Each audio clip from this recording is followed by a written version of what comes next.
Okay. Good morning, everybody. Welcome to everybody to this Welsh Ambulance Board meeting. We have one apology only from Hannah today. Warm welcome to everybody in the room. Warm welcome to Angela who's on the screen, and we will be welcoming Claire later on for the governance item on the agenda. A couple of things just to say. Usual thing, microphone's very sensitive. To remember that.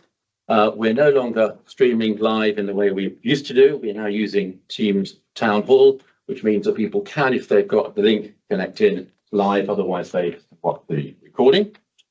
I think that's probably all I need to say, except what I always say to anybody who is watching externally or watching the recordings. These board meetings are the end of the governance process, and you will hear during the course of the board meeting feedback from our various committee chairs, which is where all the heavy lifting is done. And all of the AAA reports and all of the minutes of those meetings are included in the board packs, which all of the members around the board table will have seen. Okay, let's move on to item number 2, declarations of interest. Let's make sure there's nobody here with any new declarations or issues they need to declare in relation to the agenda items. There's not, so that's good. Item number 3, the minutes of the previous meeting. This is for approval. So can I ask if anybody's got any comments? Any amendments? Are we all content to approve those minutes? We have approved the minutes of the 30th of January. Item number 4, the action log. There's only one item outstanding, which was to do with the MIQPR, which I think, Rachel, you might just want to say a little word about. Yeah, well, I think this was, Kerry, I think you raised the issue around whether it was possible in the harm report to add in a bit more detail about activity. Hugh has had a look at that. I think just because we want to try and keep the data element of the harm report really tight, we haven't included that, but the data is in the MIQPR. But we will keep that under review to try and make sure that the harm report is as meaningful as possible. He was quite keen, I think, to just try and keep the number of metrics that we've got in there as small as possible. Of course. I think I agree with the principle, but I think my point is really around contextualising it. And basically, if you're looking in from outside, it's understandable. If we're talking about 2,000, what is the total sum? So good to keep it under review. So I support keeping it succinct, but I think the context it's tricky in a dashboard. Yeah. So yeah. It is. Thank you. It is. We sort of drown with numbers, don't we? The trouble is, as you see numbers, you very often sparks more questions than answers. You know, you suddenly want, what's that mean? Okay, we'll keep it under review. Thanks, Rachel. But that was the only item that was outstanding. So if we're all content, we can move on. Item number 5, Chair's report and Vice Chair's report. There's written reports in the papers. I don't have anything further to add from what's on there. Busy month again for me in terms of attending meetings and visits. And I think also, Kerry, very much the same for you. Was there anything you wanted to add in addition, Kerry, to the report? Just that on Tuesday evening, I did a fairly impromptu visit to Royal Glam and had a really good, several really good conversations with the crews up there. So obviously it's not in the report, but I think that experience of, just dropping in somewhere, obviously I'd checked with Lee, it was okay before, led to some really productive conversations, and I think was welcomed by the people I spoke to. Good. I know the coming month, having spoken to Jane particularly earlier on this morning, that, I think all of us non-execs are going to be attending the Chief Exec roadshows coming up in the next few weeks. And we're also going to, wherever possible, be combining those attendance with visits to neighbouring ED departments and ambulance stations and anything that we can do to make the travel worthwhile. And I know Jane and I, we're both going to be up, and others I'm sure as well, be right up in North Wales for the very first one. I'll be certainly the first one in North Wales and the last one in here in Cardiff, right? Yeah.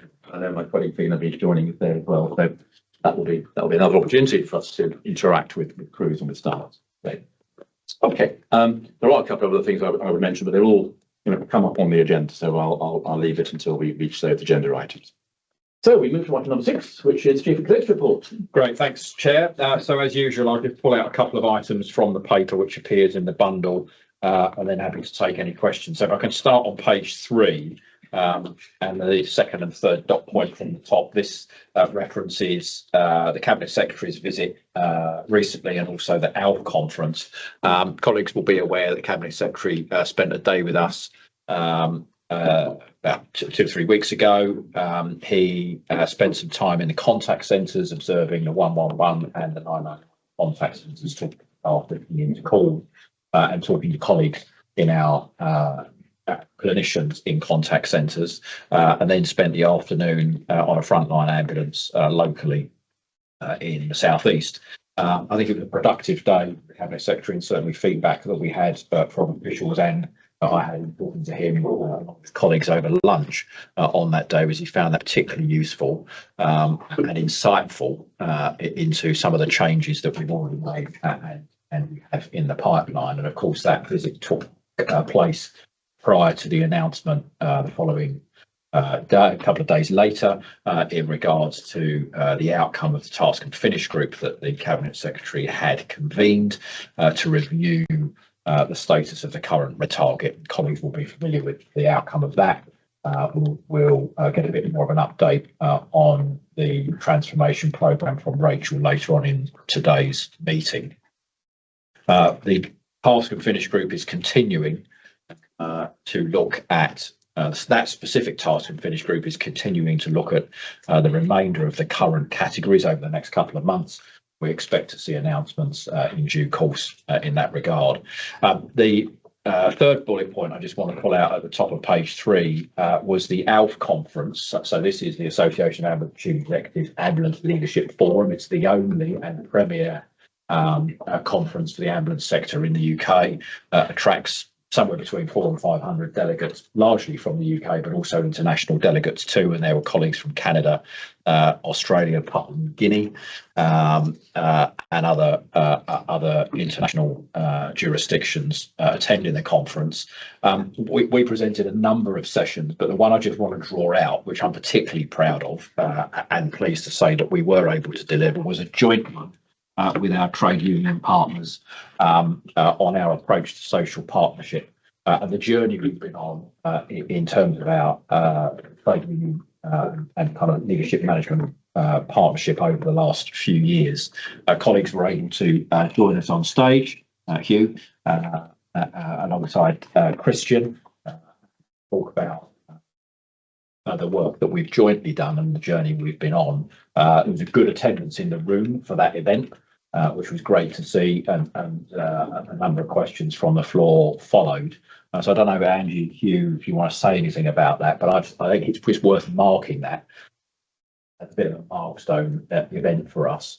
Of course, ahead of our first partnership conference taking place next week. If you want to add anything. Thanks, Jason. I suppose, like I'm saying, I think it was the first time Alpha has ever done anything like that with trade union and management. It was very nerve-wracking, I want to be honest with you. But I think it went absolutely fantastic on the day. A lot of people came up to me afterwards and said how we've achieved this on our journey. So I think there's a lot of interest there, and it's building on that now and taking it forward, starting on Monday for our own conference. Thank you. Angie, do you want to add anything? No, it was great, and it was really good to see the response from the audience and also just to be able to share. I think sometimes we take it for granted that we're just getting on with things, but actually showing some of those sort of pivotal points was helpful for everyone. All right, thanks. Thanks both. Point 1 on page 3, the Manchester Arena inquiry. The scrutiny process with commissioners has now commenced and is underway, which is great to see. We've been a couple of meetings of those groups already, and Lee, you'll be leaving us later today to attend the next one of those, which is taking place. So it's good to see progress on that scrutiny process, given the submission made at the end of last year. I mentioned the clinical model transformation. We're now seeing something in the order of about 65% of incidents being screened on a daily basis through the remote clinical intervention that is now available. And we've seen an increase as a result of that in the consultant close rates of about 5%. Clearly, there's daily variation in that, but about 5%, which is really great to see. Of course, all of these actions are designed to reduce the avoidable harm which is happening to patients daily. But then, if I can flick right towards the back of the report on this occasion, paragraph 62 on page 15 sets out that we are very close now to going live with chatbots to enhance the experience of the digital platforms in 111. And this will give patients another opportunity or a different opportunity to assess the symptoms that they have. Contracts with the provider have been signed and testing is now underway. Johnny, I don't know if you want to add anything. Yeah, I think this is a really exciting moment. This is our proof of concept in virtual agents. So I guess our first real test, dipping the water on some of the AI elements. We're really excited by this, but I think we've got lots more to come in this space. And so far, so good. The tech team couldn't do that. Great, thanks, Johnny. And then the final point, Colin, if I can, just to draw out paragraph 73 on page 17. Again, this references the Cabinet Secretary's visit, but the point I want to draw out here is that in the announcement that was made around the target changes to red, the Cabinet Secretary also set out that Save Life Cymru will be transferring to us and we will become its host body. The first meeting with the team in Save Life Cymru is taking place next week to manage that transition across into us. That's an important step for us, given that the primary measure of the new arrest category announced recently is around return of spontaneous circulation and out of hospital cardiac arrest survival. The capacity that SALC will give us to promote bystander CPR, placement of public access defibrillators, thus improve out of hospital cardiac arrest is an important strategic benefit for us.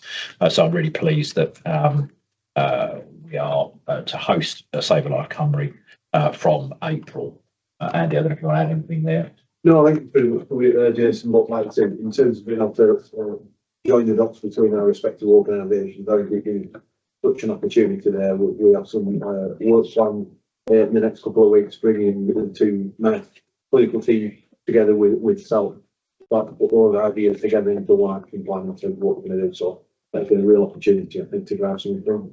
Right, thanks, Andy. So, Colin, that's it from me. Okay. Take any questions. Yeah, that's kind of what we're opening up for questions. A couple of things I just add, actually, if I may, on the ALF conference. Obviously, I was there with Jason and a few others. It was very noticeable that Welsh Ambulance, bear in mind this is a conference for all the ambulance trusts in the UK, so it's not only England, but Scotland, Wales, Northern Ireland, what have you. It was very noticeable that Wales was front and centre in lots of areas. Jason himself was front and centre as the chair of ALF, and you were presenting awards and what have you. Hugh, you may have felt nervous, but you were brilliant. Yeah. And it was absolutely wonderful, Hugh, to have that opening few sentences in Welsh. It really was. It was lovely, and it really set the tone. And it just puts a bit of a marker in the fact that we are a bit different in good ways. And although we possibly in the next item we might begin to look a little bit at some of the things we're not quite so good at, but it was lovely to see Wales being represented there. And several of the smaller breakout groups were led by Wales, particularly obviously on culture, and she and others did sessions. So that was great. And it's going to be held again next year. It's in the south of England, and I would recommend if people are able to go there, you learn a lot about what's going on in the bigger world. And we can compare and contrast some things we're good at, which we're not. So that was great. The other thing, can I just mention the volunteers conference? Let's not forget, because you mentioned volunteers in the paper. One of the things that has been circulated is that the annual volunteers conference, which I went to last year on a Saturday, is now being organised for October. So it's a long way in the future. It's the 11th of October, Saturday, the 11th of October. But I feel very strongly that our volunteers are a really important group. And this is one event when they all come together, either in one location or last year it was in two locations and simultaneously broadcast. It was a really great event. And if we can put a show of non-exec colleagues to attend that and support them, that would be really great. So can I just ask you to put in your diary? I think Angela Mutlow might want to. Okay, would you like to add anything, Angela? Thank you. Apologies, I can't see a way of me putting my hand up, so I'm actually putting my hand up, just waving. Thank you. Apologies for not being able to be there today in person. But just a quick question around the target review, Jason. Really, what comms are you going to do to help the public understand what this means for them, and that you know, to ensure that they know that they're safe, and then the new review is going to support them. So just if you could talk a little bit about that, that would be great. Thank you. Yeah, thanks. And it's a great point, Angela. I mean, we're a little way off of doing that simply because whilst we've had the announcement of the target change, what we've now got to do is fully consider how we're going to give effect to the change and respond to that. And I think once we've got that work finalised, it's underway through the clinical model transformation programme. But once we've got that finalised, I think then we'll be at a point when we'll be ready to talk, you know, in detail to the public about what that will mean. I don't know, Estelle, if you want to add anything on the kind of how we would go about doing that. Yeah, Angela, you'd be pleased to know that you're on my hit list of people to talk to again, and I know you've got and been very supportive around our engagement programme.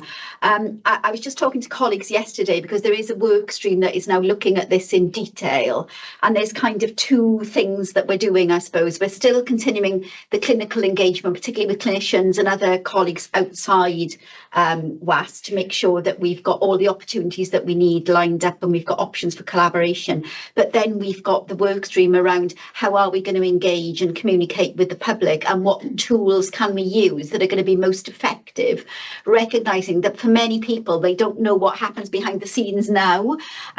So in terms of trying to describe the change, that's a bit complicated when they don't necessarily understand what the process is now. So I will be in touch, Angela, simply because I want to sense check with you and the SLICE team that the things that we propose you think will resonate with the public, much like we did with the soft messaging that we did over the winter.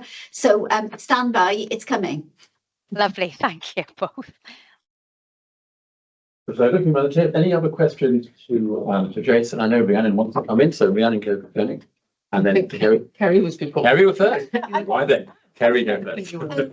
So firstly, I think it's a really great report as always. You know, we spent a lot of time in these meetings talking about what's really challenging and the harm. So it's really good to see a lot of developments and opportunities in here. So two questions. One was about ALF. So, I mean, it's fantastic that we're on the stage and we're sharing our best practice, but I'm interested in what's the learning that we're taking from that.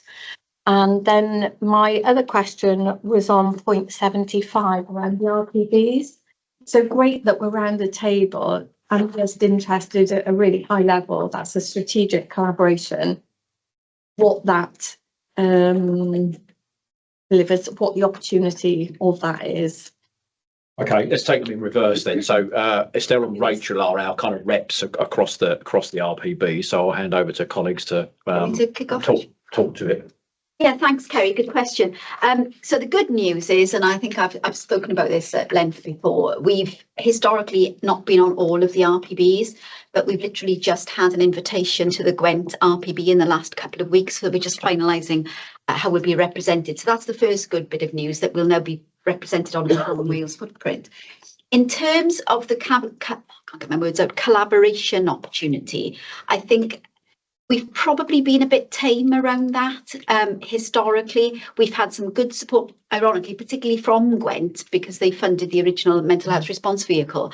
So that was really helpful. And we've also done a lot of work in Gwent around falls historically. But I think now that we've got the target and model shift, that opens up a much bigger collaborative opportunity, not just with health boards and local authorities, but particularly I think with third sector who are represented around those tables. But largely the composition of RPBs differs in different areas, so you don't get exactly a like for like representation. But Liam was just talking to us yesterday, again ironically in Gwent, about some work that he's been doing with Gwent Age Concern, and there's I think more opportunity for us now that we've got and a need for more collaboration to harness the power of RPBs a little bit more. So I'd say watch this space. I don't know what your experience, Rachel, you'd like to share. Yeah, I think there's more we could go at there. I think the challenge for us as an organisation is that there are 7 of them. Yeah. There's 7 different strategies and plans in those local patches, 7 different groups of types of people who are there. And there's, one organisation of us, we're trying, and trying to service, I suppose, deeply those different groups, when we've also got the 7 health boards, 6 goals programs, and we've got this, so there is a tension there in terms of where we put our time. And very complicated architecture, as Rachel says, and there's an overlap. Yeah, there's definitely, I think that's a good point, Estelle, around that it's a vehicle into the third sector, which we don't have in other settings actually. Okay.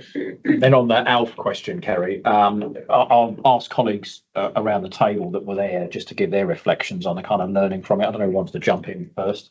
Angie, go for it. I think I referenced it in the staff survey or the paper on that. We had a really good session around some of the research papers that were presented. In particular, one of our own colleagues was there, Alan Lewis, to present, but we also heard from a colleague around mental health and the stigma associated with it.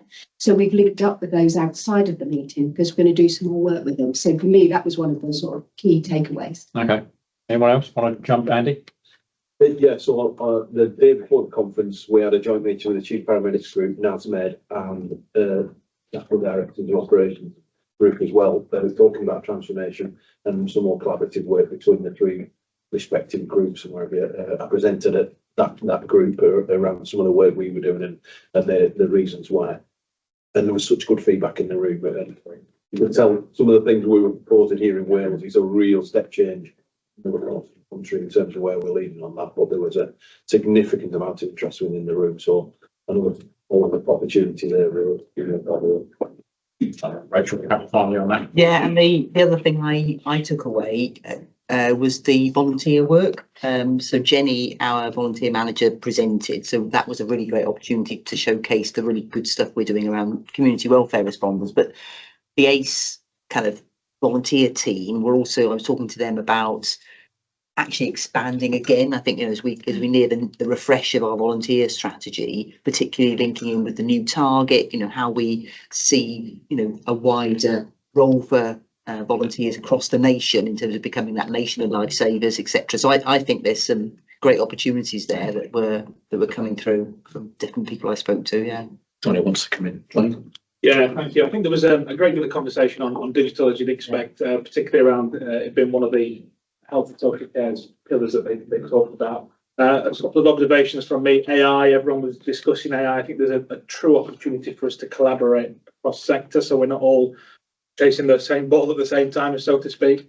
And there was a great sense of getting the basics right that came out from other colleagues in digital as well. So looking at things like cybersecurity, automation, best practice with some IT practices.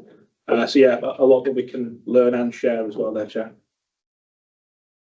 One of the things that I took away, by the way, Johnny, was, I think he was there, was a reference that was made to the fact that artificial aviation link coming in there. Memories of flying in clouds. Yes, artificial intelligence, which is similar actually. So the reference to artificial intelligence potentially making it easier for members of the public to start to dabble in the world of cyber, and the fact that historically, we've always thought that most cyber attacks would potentially come with a criminal intent, and they might even be state-sponsored. But the rapid development of artificial intelligence potentially opens the door for some people, could potentially be aggravated patients, relatives, disgruntled relatives, to make a hostile attack, not because they want to make money, but just because they want to disrupt. And if that becomes more significant, it opens up a whole new sort of army of people who could potentially cause all sorts of damage and havoc, possibly even worse, because they don't just want money, they just want to be a nuisance. Any other questions or comments to, yes, Rhiannon, sorry, of course. That's all right. Anyway, yeah. Yeah, no, thanks, Jason. I have to say it's a really uplifting read in terms of like so much going on, just really interesting. The digital really sang through, and really fantastic to see the concept of a hack day being considered. My question was really more arising from a visit I did down to Llangonna in Carmarthen. Really good day. the work that's happening there. I think it'll be amazing. It looks really, really good. I just wondered in terms of the integration agenda, if there were plans to bring the 111 element and the clinical desk element from Janet into that environment so that it feels more integrated. I just wondered if that was on the trajectory horizon at all. So there is, we certainly have thoughts underway in relation to Thanet.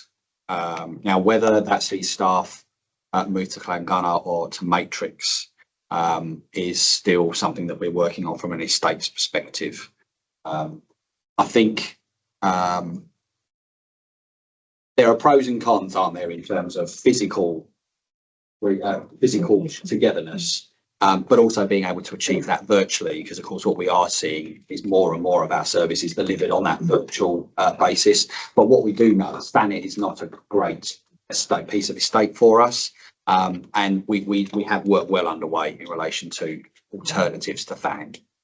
I think I was probably coming more from the cultural opportunity in terms of the kind of not having a division of us and them, and feeling much more appreciative of, you know, the roles of everybody in that integration agenda. So that's where I was coming from, but still being thought through then. Yeah, I mean, it presents options, which are not options that we have had before. So of course we want to get Llangonna finished first, and then get our existing staff settled into their new space. I think once we've done that, we can assess what space is available. Of course, we do have what is currently CSD in Llangonna. So seeing what that means when CSD and 111 are not separate entities any longer, and we converge them to become RICS, and actually we will have therefore integrated care presence in Llangonna. But I think first bit is let's finish Llangonna, then let's settle the staff into their new space, and then I think we can assess what we've got left and how we can best use it. I mean, of course, I'm supposed to add to that. I mean, we've already got co-location in the south of both. Yeah. We will have co-location in the north of both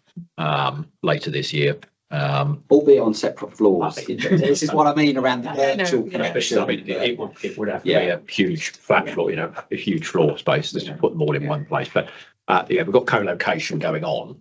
So I think the concept is understood, and one that we would welcome. Is just the timing and the physical estate opportunities to do it.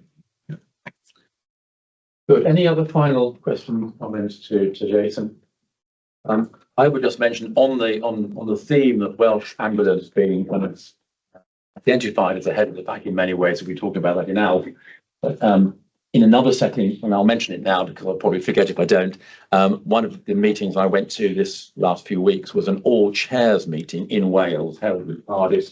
It was health board chairs, but it was also chairs of a wide range of organisations, including environmental organisations and educational organisations, qualifications, and all sorts of things in Wales. And the work that Angie was doing, particularly Angie, you were mentioned by name, and the work that Welsh Ambulance was doing with Angie on culture and freedom to speak up safely, works on misogyny and so on, sexual safety, was referenced quite significantly, and your work in particular was referenced. So it's nice that we get that recognition, not only in the health sector in health, but also in the wider sector across Wales with the All Chairs group. Okay, no last comments to Jason. So thanks very much, Jason, for that. Let's move on. I mean, it's still staying with you, and that's item number 9, the actions to mitigate avoidable harm. Sorry, Chair, we missed the questions. Oh, I'm so sorry. We have item number 7, and we have a question, which is good news. We do have a question. So maintaining the kind of, first of all, maintaining the positive theme of the meeting hitherto. We've got a very positive bit of feedback from Catherine Fuchs, who's the MP for Monmouthshire, from her office. And I'll just read this out because it's then followed by a question, which perhaps is less positive. So let's start with the positive bits. And Catherine has said she would like to let us know that she often gets lovely feedback about Welsh Ambulance staff from constituents, even when they're telling us about their difficult experiences. So she wanted us to pass on our thanks from the constituents in Monmouthshire, particularly to staff waiting with patients in the back of ambulances for long periods and helping patients manage those situations, which are obviously quite tricky. So thank you, Catherine. If you see the recording of this for that, I think that's really positive. Then moves us on, though, sadly, to things that perhaps are slightly less positive, which is, do we have an update on the situation on ambulances waiting outside the Grange. So Lee, if I could ask you to respond to that, please. Thank you, Estelle. Well, unfortunately, the entrenched issue of delayed handover to emergency departments does continue, which for me just highlights exactly why it's really important that we continue to take the actions that we can to both improve patient safety and patient experience for those that are in contact with us. Specifically to the question, the lost hours to handover delay in Anara and Bevan, unfortunately, in both January and February of this year are higher than January and February of last year. And the trend, therefore, is not one that's particularly positive. And looking at the live position, in fact, this morning, unfortunately, a patient has waited in excess of 23 hours outside the Grange, which is a horrific experience for that patient and, of course, for our staff who have been with the patient. But I think that this does signal exactly why it is that we need to be looking for earlier clinical involvement in the 999 pathway, which of course we're seeking to achieve through rapid clinical screening, with our very strong desire to do far more for patients in the community, and therefore, of course, avoid taking patients to the emergency department, where sadly this experience awaits very many patients. And so where we can keep patients safely and effectively in the community cared for outside of the emergency department, that's what we have to continue to work for. Thanks, Lee. And that's the end of the questions, Chair. Okay, fine. We've got patient story coming up in a minute, but the item I was about to rush to, I'm so keen to get there. Item number 9, the action to avoid or to mitigate against the harm is something we're going to talk about, I think, quite a bit later on this morning anyway. So let's keep that question in mind when we do. Although 23 hours outside an ambulance in recent times is, fairly exceptional, it's not unique. When I was at Wrexham in January, I also met a crew who had been, the crew hadn't been, but the ambulance and the patient had been sitting outside the Wrexham hospital for 23 hours. I don't know whether that was the second crew, it might have been even the third crew that had attended to that particular patient. So we'll return to it shortly, but it continues to be a very significant issue. Okay, so thanks very much yourself for questions from the public, and a reminder to anybody who is watching the recording. We welcome questions, and there are various ways in which you can put questions to us, and they will get an airing at the next convenient meeting. So last month we had a patient story which was a video, but unfortunately technology defeated us somewhat. But hopefully, Alex, we're going to be able to play the patient story. I don't know if anybody wants to introduce it before we get to the video. There you go. Thank you. Okay. I've got my notes from last time. Very good. Yes, but thanks for agreeing to bring this video back, because I think it's a powerful piece of work from the organisation. But the setting of the context, last year, our volunteer car service covered about 1.5 million miles, taking patients to appointments across and beyond Wales.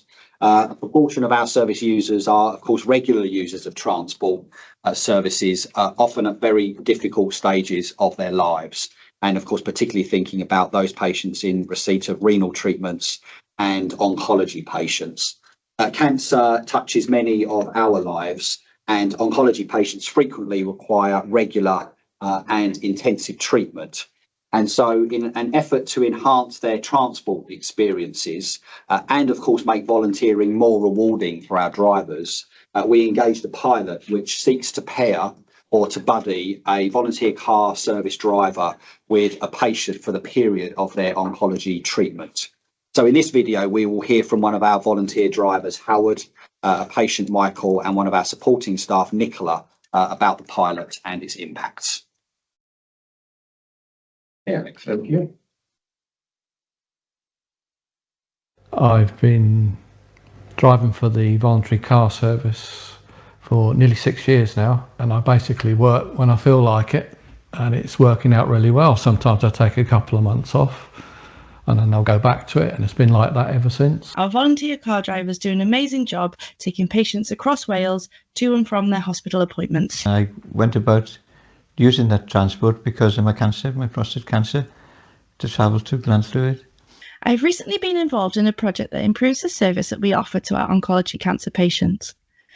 Patients getting treatment for cancer often have to travel long distances across Wales to designated cancer centres.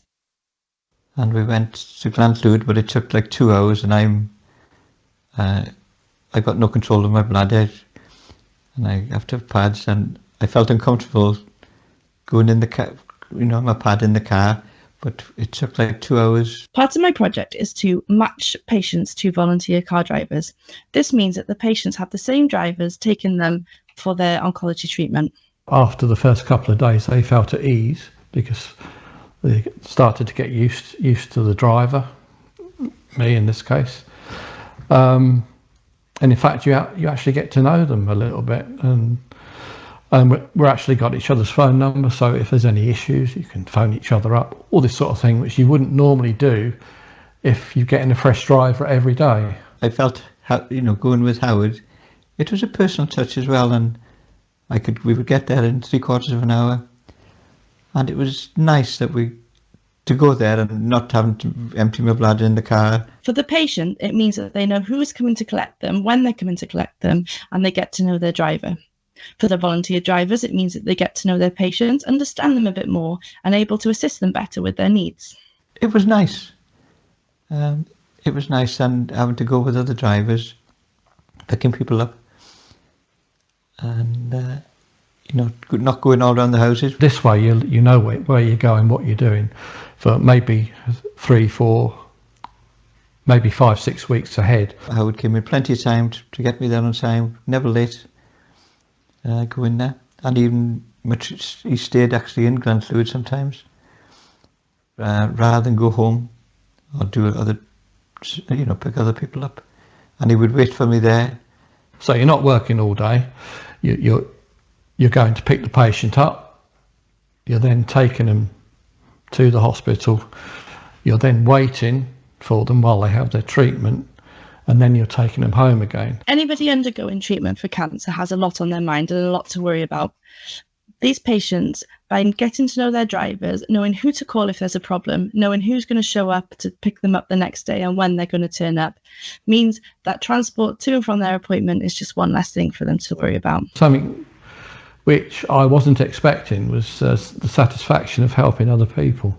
Some of the times after my treatment I was tired, and there's a few times I fell asleep, and Howard took his time. There was no bumps. You see, there's sort of shorter drivers to do that, because I think, thinking back, if I like driving, and I would have thought of going into this profession just to help people. I have piloted this across North Wales, and I've had really good feedback from both the patients and the drivers. Great. Just reinforces, doesn't it, the value that all of our volunteers do, not just the drivers, but community welfare and first responders and so on. Very worthwhile. Any comments? Anything you want to add to that? Some moving picture. Angela. Hi, sorry, actual wave again. Yeah, it's good. It's fantastic, isn't it? This is a great pilot, and it's obviously been really successful. My question is, what's the thinking about rolling it out across other parts of Wales? So thanks, Angela. We have been on a programme of seeking to expand the volunteer car service. So we had a relatively healthy number pre-pandemic. Sadly, we lost the number of volunteers through the period of the pandemic. Some of that connected to the profile, the age profile, demographic profile of volunteer car service drivers at the time. And since then, we have been seeking to regrow that. We've been targeting trying to achieve 200 volunteer car service drivers by the end of this financial year. We're just shy of that, and we're already pushing now next year's to move to 250. So, of course, if we can secure some expansion, we can certainly be working on growing this as an offer. It is our desire and our ambition to extend this beyond a pilot to a standard approach for volunteer car service drivers, and certainly in support of the broader non-emergency patient transport offer as well. So it is our desire. It's a very boutique team that seeks to do this. but we are pushing for growth.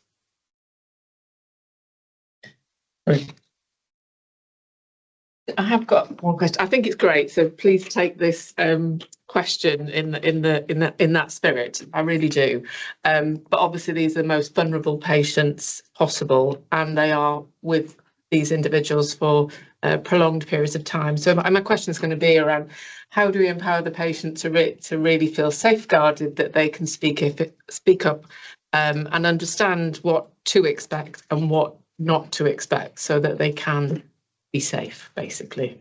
So good question, and I would initially answer that by just starting with the driver, actually, because part of our consideration in this pilot and part of the thinking now in terms of its growth is actually what mechanisms do we need to put in place for the driver, perhaps for the driver to be alert for some of those signs and signals, recognising that for the first time a driver is going to come into regular contact with the same person for a period of time.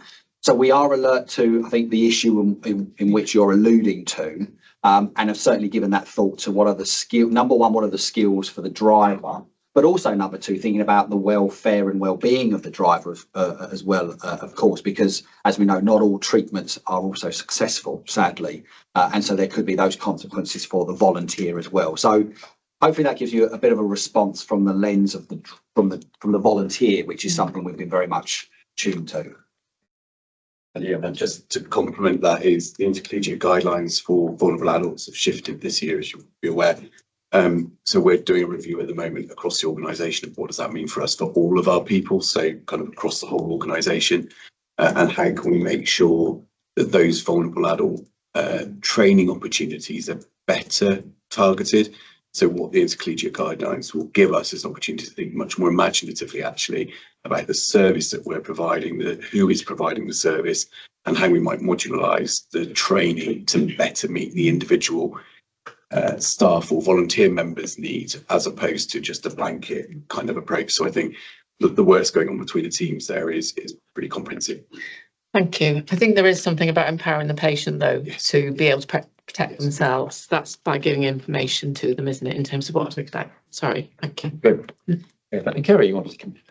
Yeah, well, thank you for bringing that through us. I think it's so important, and to see the benefit from a patient perspective, but also the volunteer perspective, and having done a lot of work with volunteers, in a previous life, we can't underestimate actually that around the health and well-being and the loneliness as well. Sometimes that, that opportunity, and not all the time.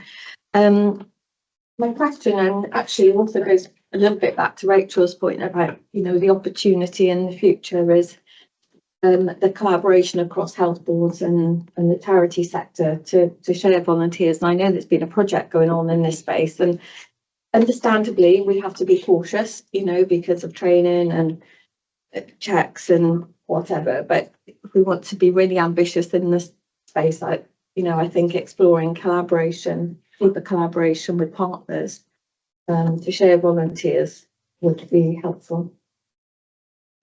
Yes. Thanks, Colin. Just a couple of kind of general comments around volunteering, as Lee touched on. Our volunteers take something in the order of 1.5 million miles worth in the car service. Undertake 1.5 million miles worth of journeys for us every single year. They touch tens of thousands of patients in the car service with our community welfare responders, and of course with our community first responders too. And they make a real difference to hundreds and hundreds of patients across Wales every single week. As Rachel referenced, I think earlier, the volunteer strategy is kind of approaching a refresh point. It's done a lot over the last couple of years. We've invested significantly in volunteering, both in terms of cash, but also in in management capacity, leadership capacity to grow and strengthen the role of volunteering, professional volunteering in the organisation. And I do see we mentioned Save a Life Cymru earlier and our desire to become a nation of lifesavers. This is just one other example where there is clearly a role for volunteers to strengthen local communities and make them more resilient. And so I think, as we refresh the volunteering strategy, Colin, we're going to see a broader role for volunteering, or investment into volunteering, both in terms of hard cash, but also in terms of kind of capacity and capability, because they make a real difference to our communities every single day. And we should firstly thank them for it, because they give up their most precious asset, their time, but also empower them as much as we can. Thanks, Jason. Any other final comments or questions on this item? Okay, thanks, Alex, for getting the video up and running. And let's move on. We get now to item 9, then to the. No,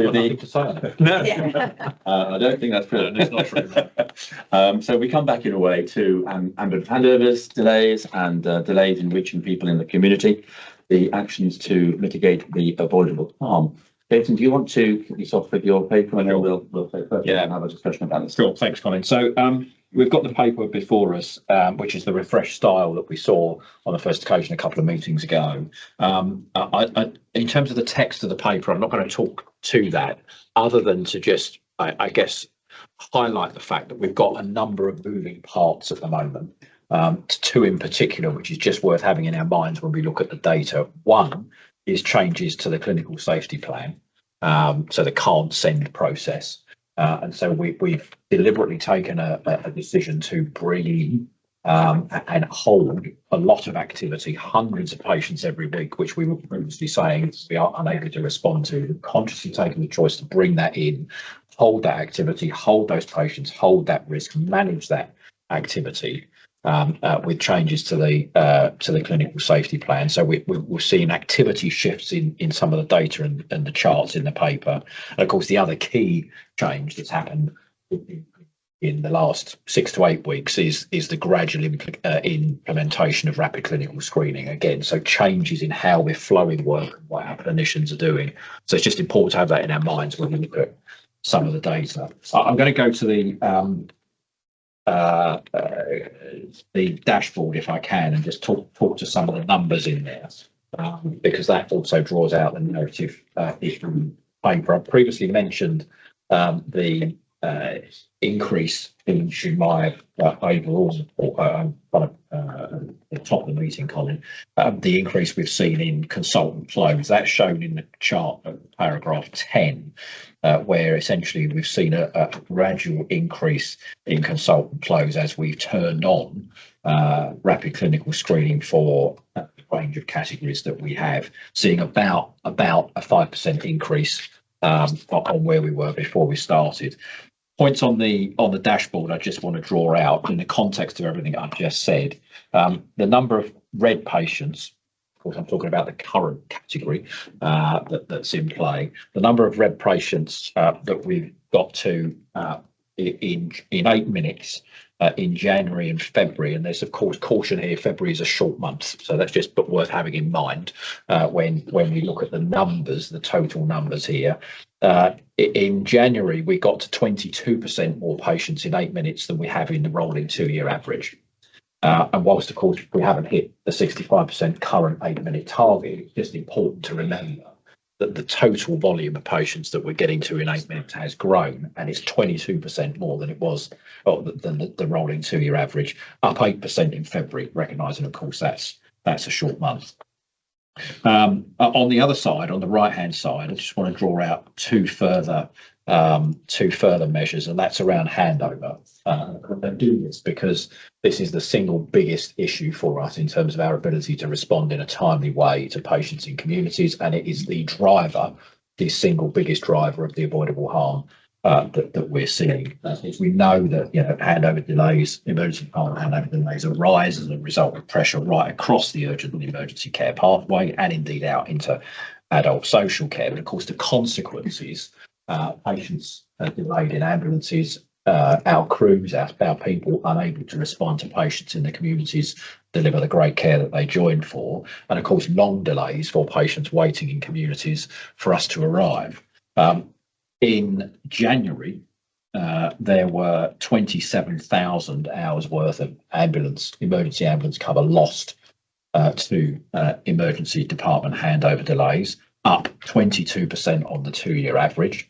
And again in January, there were 2,407 occasions where a handover took 4 hours or more, up 25% on the 2-year average.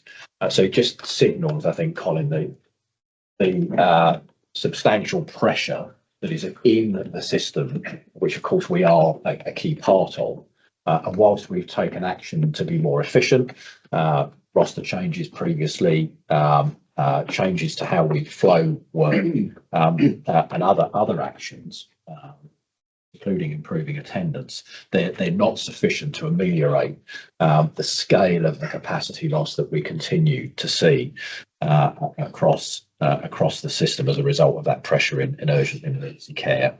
Our single biggest action, of course, that we're taking at the moment, we've touched on it a couple of times already, Rachel will update us more on it later, is the change to the clinical model. And all of the things that we're doing there are designed to reduce avoidable harm, which we know is occurring far too frequently across the system. So the single biggest driver, if you like, we have in the changes that we're making is to reduce that harm. I'll stop there and happy to take any questions on the paper or clearly a discussion. No, great. Thanks, Jay. A couple of things I might just add, and then we'll open it up to a wider discussion. It seems to me that it's worth our while, and everybody, externally as well, who might be interested in this topic, bearing in mind that there are two fundamental aspects of this that we need to consider. One is what is within our gift, and what is not in our gift.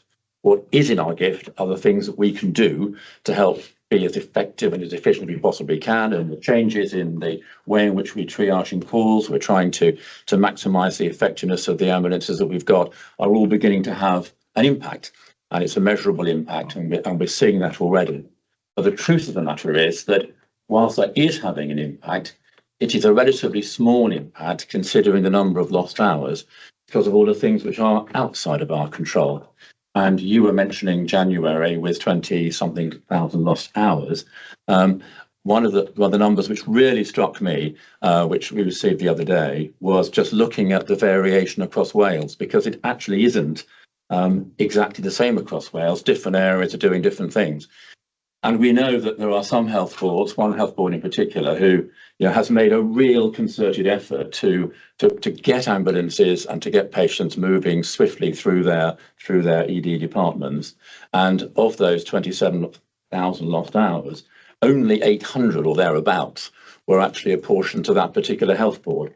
Whereas in another health board in Wales, they didn't tie up 800 hours, they tied up 8,000 hours, which is an extraordinary difference, and identifying the different approaches that different organisations are having.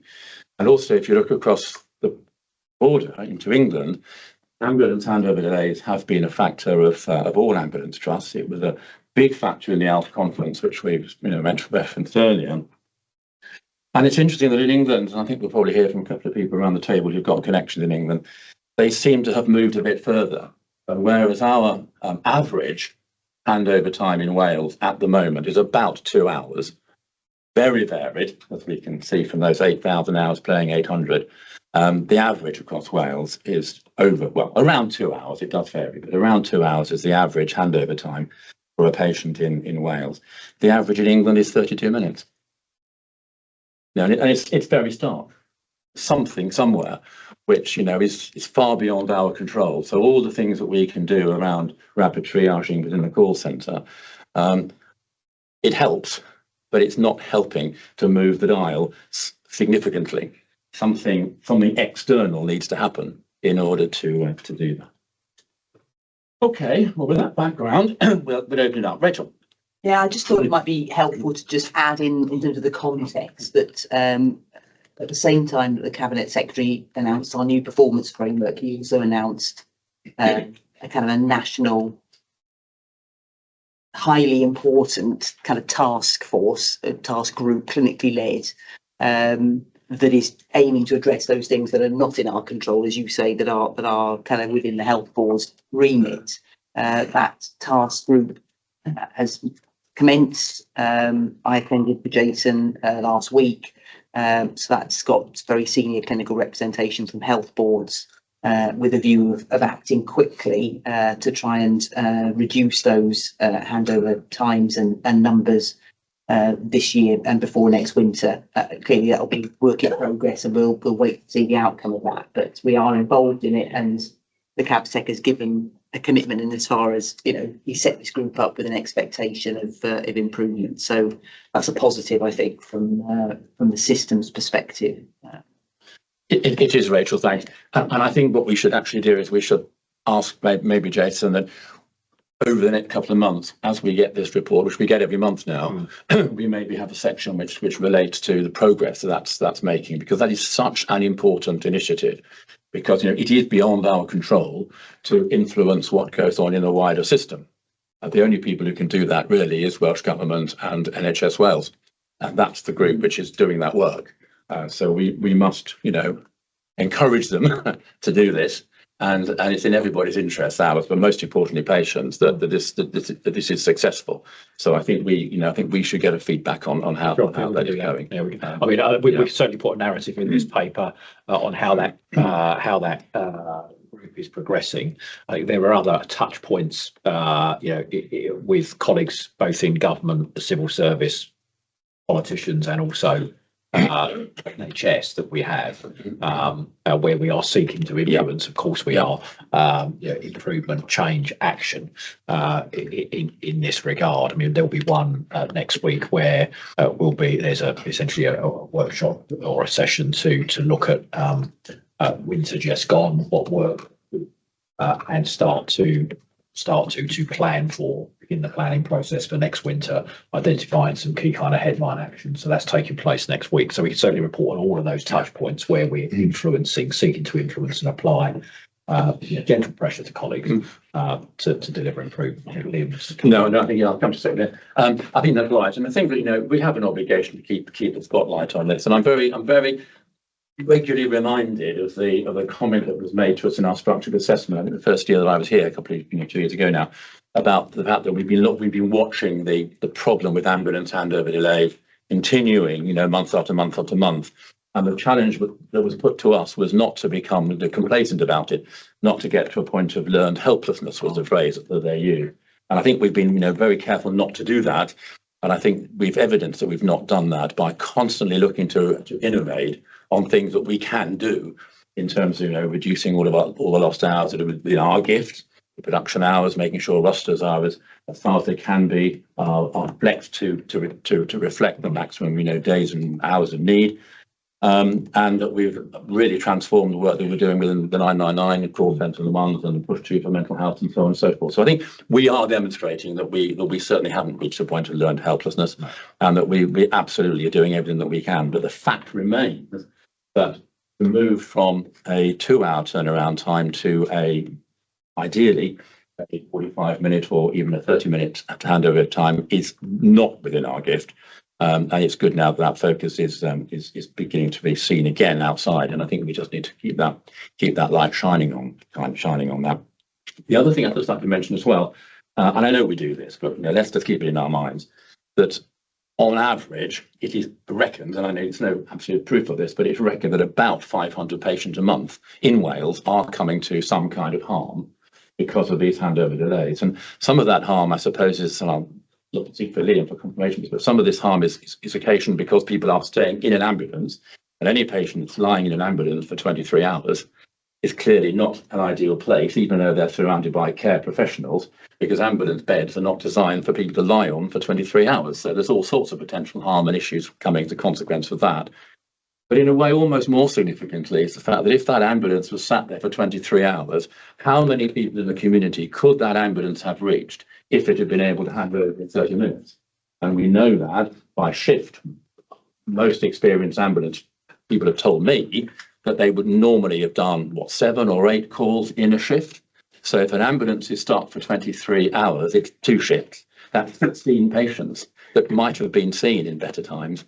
And who have had to leave. And this is 16 people who might be lying at the bottom of their stairs where they've fallen. They might be lying at the bottom of a ladder. They might be suffering all sorts of medical conditions, not necessarily life-threatening, but conditions of distress and anxiety and pain and discomfort and so on. not for an hour or 2 hours or 3 hours, but potentially for 20 hours or longer. That's the consequence of these handover delays when it goes unseen. Nobody sees that, and we and the big public can become immune to it. And the final comment, then we'll go around the table, is that, and I think Rihanna might have probably said, I know you've got some connections in England, but it is interesting that whilst we say that the English handover times are averaging around about 30 minutes, they're on a trajectory to get to 15 minutes. So they're not resting on that. They're not saying job done. They're actually still moving to improve yet further. So, you know, that distance between what happens here and what happens a few miles away is actually, if we're not careful, likely to get even larger, which is not a happy position to be in. Anyway, Liam, and then we go on to Thank you, Chair. And I'll pick up your last question and come to my main point. So I think there's the deconditioning environment. So the term that's used clinically in this space for that harm is around deconditioning. And we know categorically that for patients who, for example, have a fall and potentially have a fracture, the longer it takes for us to get to them, to convey them, for them to be assessed and considered for surgery, and for surgery to take place, there is a direct relationship with the length of time that takes and the ability for that patient to go home and live independently and retain all of their kind of previous functions and capabilities. So I think the challenge for us all in Wales across the NHS is not only how do we make sure our emergency ambulances and our crews are in the right places to meet the demand when it comes in, but actually as NHS organisations, we should be doing more to ensure that those patients, when they do present with these conditions, where it is very clear that you can optimise health, optimise outcome, optimise independence by timely interventions, we need to do better at that. And I would reflect that that is a very strong focus that's sitting across the AHP, the medical and nursing directors and the been here 2.5 years. There does feel to be a bit of a step change in kind of attention to the collegiate work, and we need to get on pathway levels. The second comment I was going to make then was in relation to the innovation and not resting on our laurels.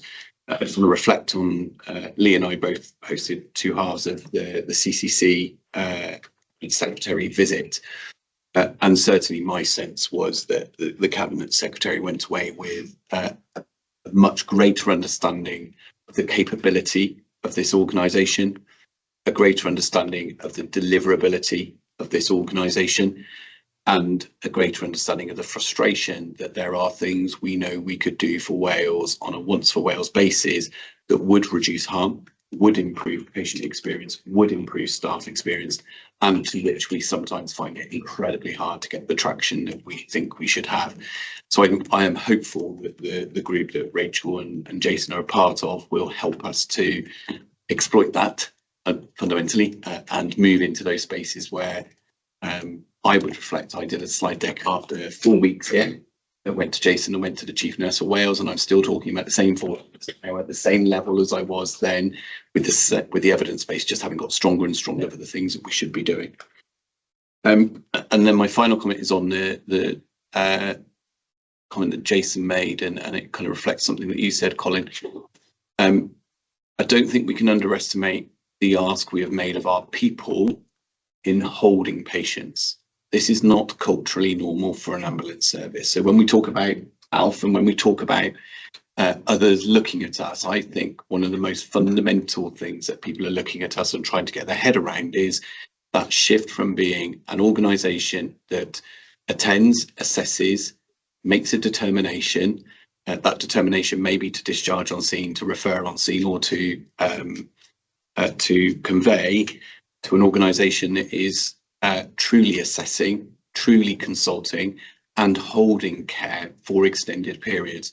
And that is a significant ask of our people, which I think we talk about alignment and integration as being 2 phases of our model. We need to help our people on that journey before we expect them to have made that full shift. And in that, for this winter, there are 2 things. One is measurable and one is not.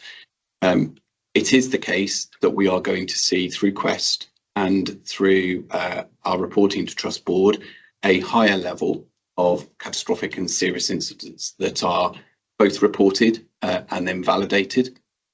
And it is the case that as a result of that, we will see our legal and risk profile, our legal mitigation profile increase. So we took that as a conscious decision. I'm just taking the opportunity to restate that because it's a really important thing that we chose to do. And the expectation that we are still validating is that it should have helped health boards with unpredictable demand. So it should have taken some of that out. It should have helped them prepare pathways in the way that was requested of us in the previous winter. The scale of the infection rates this winter makes it quite difficult to unpick that. But the analysis that we are doing gives us a sense that that has been the case, although it was overwhelmed by the volume of demand with the communicable community infections that were out there. And more importantly, and this really kind of leans into Angela's world in particular, it responds to the demand of patients and families that they need to feel a bit more confident that there is somebody there, even if it isn't somebody attending in an ambulance in that moment. They can pick up the phone. There is a clinician at the end of the call. They have spoken to a clinician, and that clinician has helped them to understand where they are in their presentation, what the risks are for them individually, and also help them understand when help and how help might occur. So we've not been able to mitigate all of this, but I think one of the things that these changes do is they help give better communication to patients when they are in crisis, and offer them a greater level of confidence that they're being seen, heard, and that they've not been lost in the system.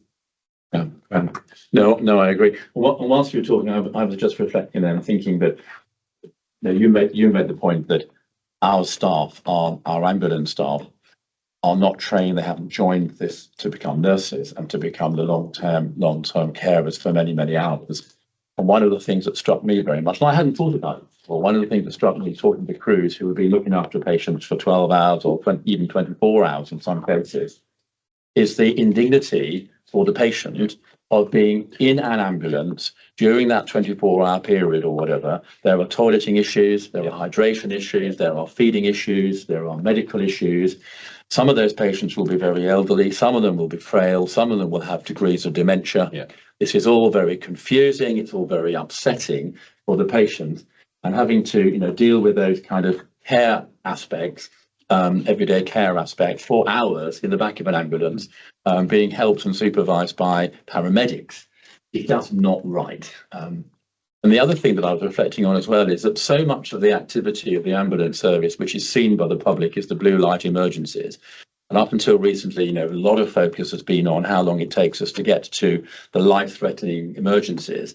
And again, I think it's just worth reflecting and being very clear to the public about the fact is that probably 80% or so of the calls to the 999 service, which actually do end up with an ambulance arriving, are not life-threatening emergencies. And they are the ones which are being held. So obviously, with all of the work that goes on in the call centres, and even more so with all of the rapid triaging, those people with genuine life-threatening emergency situations are getting an ambulance dispatched.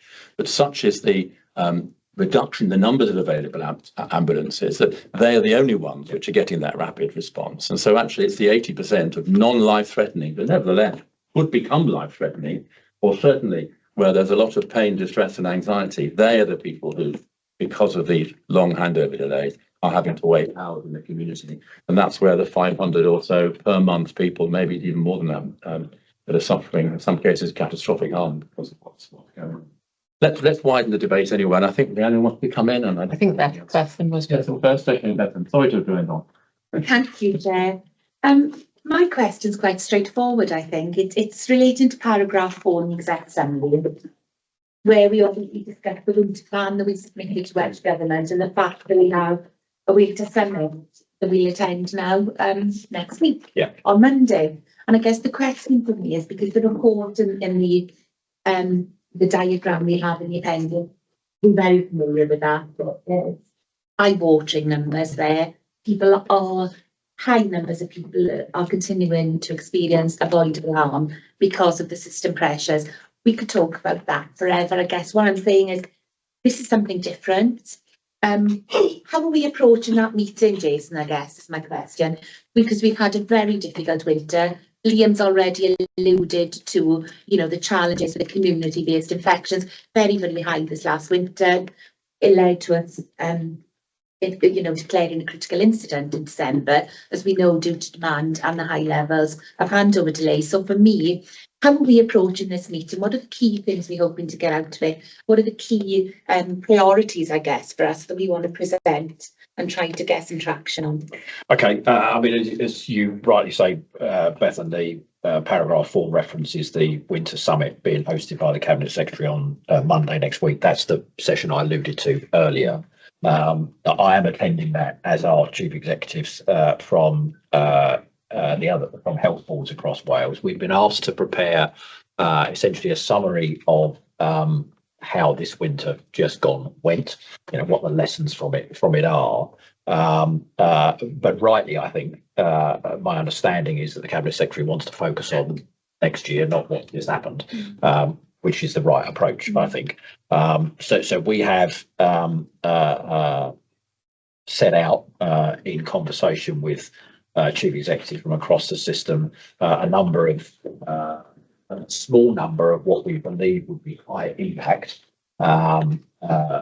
opportunities for us to exploit through this year ahead of winter next year. I won't go into those now, but there are, you know, 4 or 5 headline high impact opportunities that could be exploited within the time we have available to us, you know, through to October really, which could make a difference in the context of the operating environment in which we're working. That's important to grounding environment working in. So, you know, some of them are around clinical capacity and capability for us. Some of them are around exploiting digital opportunities, particularly with 111. And some of them are around a different approach to how we manage or how we could improve scheduling the unscheduled care which we manage. Just to give you a flavour of the kind of themes. Sorry, Jane, but just very, very quickly. I think that's really good because on the back of the recent announcements, there's almost a sense of perhaps now is the time we can do some different things. So the timing, I think, is really helpful. Yeah, so I'll certainly update when we next meet through this paper and Colin on that session on Monday. Yeah, okay, thank you very much. Yeah, thank you. It is sort of back to what Colin was talking about. So I think I've said before, yes, I am an NED on the ICB in Dorset, which commissions SWAS's service. And I was in a meeting recently and just was hearing about the performance of 15-minute handovers actually being achieved with the exception of 2 trusts. And it made my heart just sink for Wales, and that sense of feeling that the Welsh population is having, you know, not an equal service or experience. And by service, I mean from the system. So I absolutely get we're doing all that we can in terms of getting the right clinical pathways, and it's heartening, Liam, to hear you talk about hearing colleagues, chief directors of nursing, being in a kind of more collaborative, purposeful space. But I suppose it is picking out what those opportunities are, isn't it, for influences, and Bethan highlighting that one sounds like one. My understanding is there's a change of leadership in the JCC, so I'm just thinking, is that an opportunity? Because there's just something about changing the narrative, isn't there, or getting engaging with others that can influence this in terms of getting the system in a space that kind of wants to have optimal experience for the people of Wales. So it's probably more of a statement than a question, but I could ask, what are the opportunities that you see in terms of influencing? Well, I mean, it's a good question, and yeah, there are all sorts of opportunities which we seek to exploit to influence the system. When you mentioned the change in leadership in the JCC, yes, that's true. We had an exec session with the current leadership in the JCC probably 3-4 weeks ago. I'm seeing the new interim chief commissioner who's taken up post in the JCC JCC. That's the change you're talking about next week before he formally takes up post. So, there's already dialogue underway and influencing occurring. Rachel and I regularly meet with the Director of Ambulance. We meet weekly with the Director of Ambulance at 111 commissioning. There's the National NHS Wales Leadership Board meets monthly, chaired by the Director General. We had a presentation on that only this week on Tuesday, touching on what we're doing, the pressure we're handling, the changes we're making because of the environment that we're operating in. There was a session with chief executives which I attended Tuesday afternoon after that session, where I was very direct with colleagues about the stark difference between England and Wales in this particular area. So it's going on all the time, I guess, to try and give you some assurance that we're seeking to maximise the opportunity to influence colleagues, recognising, of course, we have no direct control over the levers of change. And of course, it's complicated for us here, slightly different here than it is in the English system, because the people we're seeking to influence to effect the change to improve our ability to respond are our commissioners. And so we are trying to, for want of a better term, performance manage our commissioners, which is a tricky relationship to manage. Thank you. Does that help? Yes, thanks, Jason. We want to come in and I'm going to take a lead from your presentation of the challenge, Colin, and say something that is in total support of the health boards and the challenge that the health boards experience in this space. And maybe we're uniquely placed to say it in the system. So I've worked in England. I know the English system incredibly well. I've worked with a number of ambulance services, a number of local authorities, commissioners and providers. I would say one of the things that's fundamentally different in England and Wales is the accountability to the NHS through the NHS, the local authority adult social care delivery. It is fundamentally different. The allocation of resources that occurs in England compared to Wales is different. There's more flexibility and there's a greater understanding of the shared purpose, would be my observation, which is why you can sometimes see such differences in performance. That's critical when we think about patient pathways and patient flow, both for preventing the admission in the first place, and secondly, for those patients who are admitted into hospital and who then require additional support when they need discharging, or actually just need the support they had when they were admitted, recommencing. Both of those lead to significant delays. In mid-February, there were circa 1,500 delayed discharges sitting in beds across Wales. That has a direct impact on the flow within the hospital. That has a direct impact on the ability for our people to discharge their patients into hospital. So I think I have a sympathy and empathy with my health board colleagues in this space on occasion, not because I want our patients queuing. Absolutely not. I don't want our crews in the wrong place. I want them where they're meant to be, so they make the impact that they can have.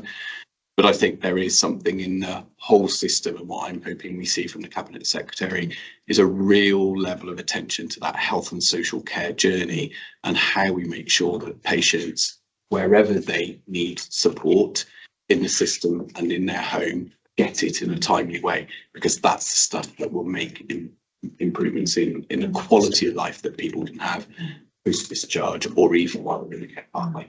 Yeah, understood. Yeah, absolutely. Mr. Thanks, Chair. Picking up what Bethan said actually about is now the time, and I would say yes, it is, and we've got evidence for that, and that is, I think, the way that the announcement came through on the link, the way that was responded to. So a couple of us were involved in, technical briefings of media and politicians on the morning of the announcement. We haven't had any dissent, really. I think everybody can see that what has been proposed and our response to it is the right thing. I think in terms of, Jason alluded to, the complexity of the commissioning arrangement and some of the tensions in that relationship, I actually think where we've put a lot of effort in the last probably 18 months, but particularly the last 6, is into the political and Welsh Government policy wonk, if I can call it that without sounding too disparaging, into that kind of environment, because I think what we will see coming out from the Cabinet Secretary is a slightly tougher line, less tolerance, if you like, and that is not that's not unhelpful, but it's also not disconnected from the Westminster narrative. Thus, we're only a year out from an election, so I think there is more for us to do. And Jason and I, have been talking about this recently about what's the next wave of that. But Lee and Liam have talked about the work they've done with some civil servants to come, not just the minister, but civil servants, to see what it is. Not that we just do, but what we're proposing, what the opportunity is. And all us, there's not one single approach where we can say, if we do that, that will make the difference.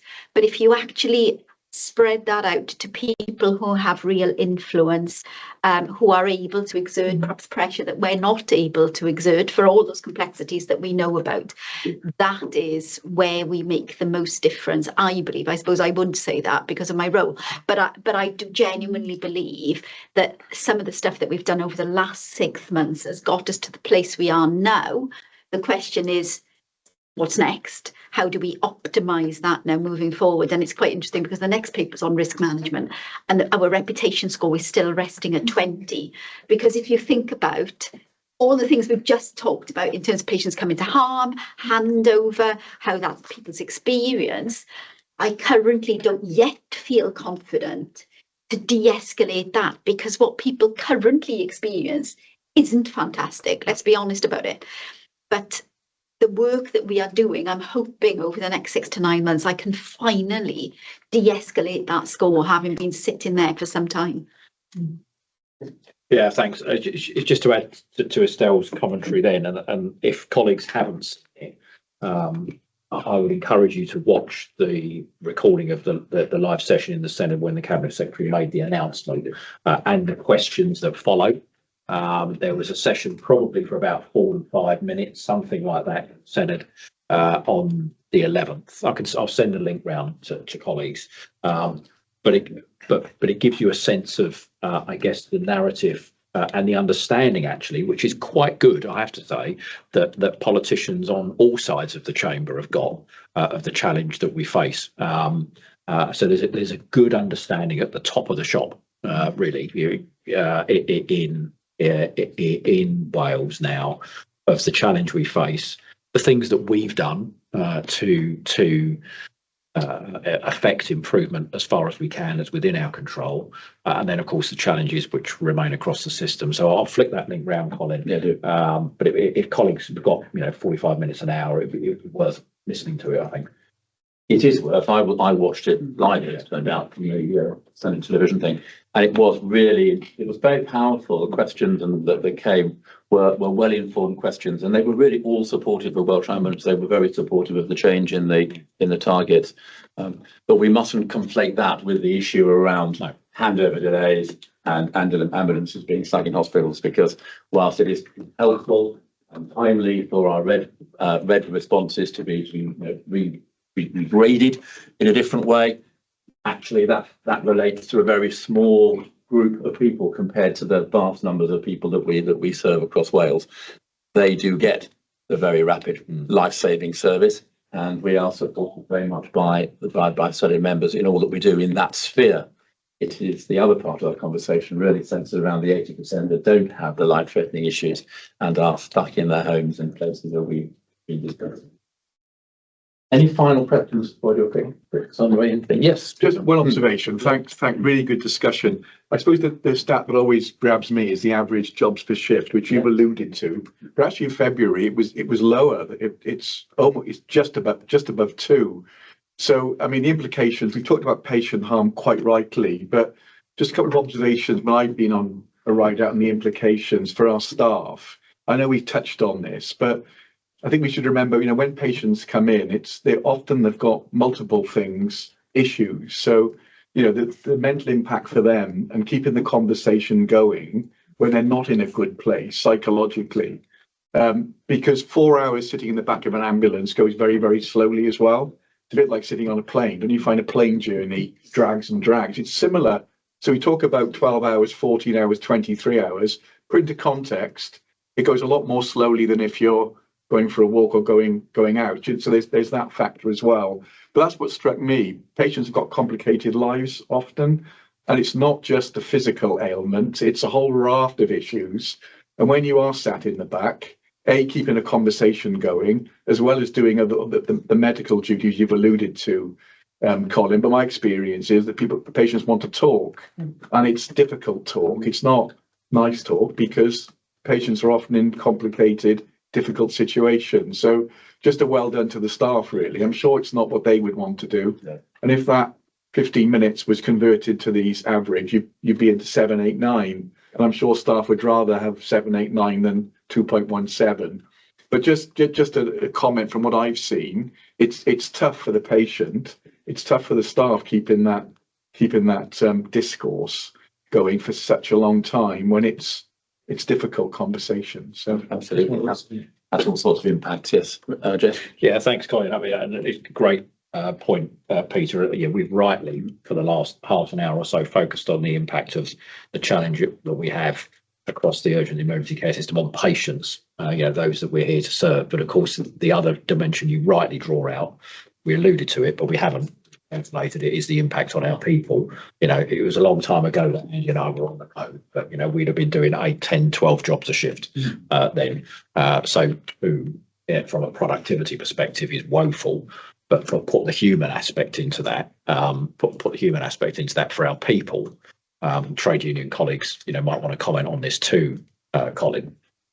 As you've not only got a skill decay problem because our people aren't seeing the number of patients they would routinely see for existing staff, you've got a skill acquisition problem for new staff. So for those joining the workforce, they're not getting the exposure to patients that they should. And so we've got, there are clinical safety issues associated with this in terms of our ability to effectively treat patients. But you've also got the moral injury aspect to our people here. Where they joined the job to provide great care to patients at a time when they need it most, and they just can't do it. And that is deeply, deeply frustrating for our people. And so there are consequences for the welfare and mental health of our people associated with the pressure that we're seeing. We see that play out in attendance. So higher absence rates and historically, musculoskeletal injuries would have been the single biggest cause of absence for us. It's now about stress and anxiety and mental health related issues. A picture which is common across the UK, not just here, but of course it's more acute for us with the pressure that we've got. So there is a significant impact for patients in terms of avoidable harm and their experience, the indignity that you rightly point to, Colin, of the experience that patients go through. But there's also a significant impact for our people, which we're alive to, and we try to mitigate as much as we can, with some success in places with holding areas and all those kind of things going on. But of course, there's only so far we can go. And so, there's a double impact here, double whammy, if you like. That's Colin. So do you colleagues want to add anything? Yeah, Tim. Yeah, I mean, yes, all but recent. I think it's the first time in my career I know of a few people now that have left because of frustration of sitting in the back of an ambulance thinking, okay, they joined, and that's not what they joined to do, and that was never heard of. Back in the day when you started, and for all of us really, there's huge concern. Regarding, as you mentioned, skill decay. It's the problem is with our job, isn't it? We're there. We should be sprinting each job, but we're trying to sprint a marathon because we're trying to keep the two elements going. We're not in the nursing profession, so everything that you just said. I mean, just to add. I mean, we are one of the other areas for us, the staff, is the overrun situation at the end of the shift. And just to acknowledge really that we are working with management teams. Got a couple of lock-in sessions coming up shortly to hopefully try to do what we can do what's within our power, because there are certain areas that are outside our power. There are a few things that are inside our power. We've got the right trajectory, we're going the right way, but that is another thing that sort of adds to it. But it's just a combination of that, because let's being realistic. shouldn't have that problem because it starts at the door. We're trying to get out, and that's it. That is our control. So, yeah, absolutely. The trick everything you say, Jason. Thank you. Hey. Can I just ask you a question in relation to the skill decay? How do you maintain that in the skill level? And did you want to come in? Yeah, sure. I mean, we've been doing a lot of work trying to establish build period and there is with the stuff, and that work ongoing in terms of getting quantifiable measures, if you will, as to what there is. Probably the biggest challenge for me very much relates to the changing targets is incidents such as cardiac arrest. For an individual paramedic, seeing that every year is a relatively small number anyway. Then adding this mix where you're not seeing many patients as a whole, that reduces it yet further. And the further complexity of, say, working in a rural area where you've got long journeys, but small numbers of patients are maybe fewer and fewer. So it really does kind of put this emphasis on if we're going to drive up improvement in some of these areas, such as cardiac arrest improvement, if you think about the new targets, the challenge is going to be is how do we ensure that our people are the most competently handled when they've got such infrequent patient exposure to these kind of incidents. Nationally, the average of the number of exposures to cardiac arrest for a paramedic is about between 1 to 2 in normal terms. Adding the complexity of this, and you're just probably not going to see one from 1 year to the next. So it really does pose a little bit of an issue. I don't still think we have the answers to that, but I mean that's part of the work we need to go forward in terms of how we maintain competency in people that just seen such infrequent number of patients. I mean, one of the things we have done, just to build on that from Andy, one of the things we have done, particularly in the cardiac arrest space, of course, is introduce CHARU and the PIT concept. So we've got an experienced senior clinician which is being tasked to all of to those incidents. They have a higher frequency therefore of seeing those types of really acute patients, those which are immediately life threatened, and they are skilled in and run that incident, that response. So whilst it's not tackling all of the areas of skill acquisition and skill decay we've got, that's just one example where changes to how we're responding to work, safeguards, or some cover in place over the top of that.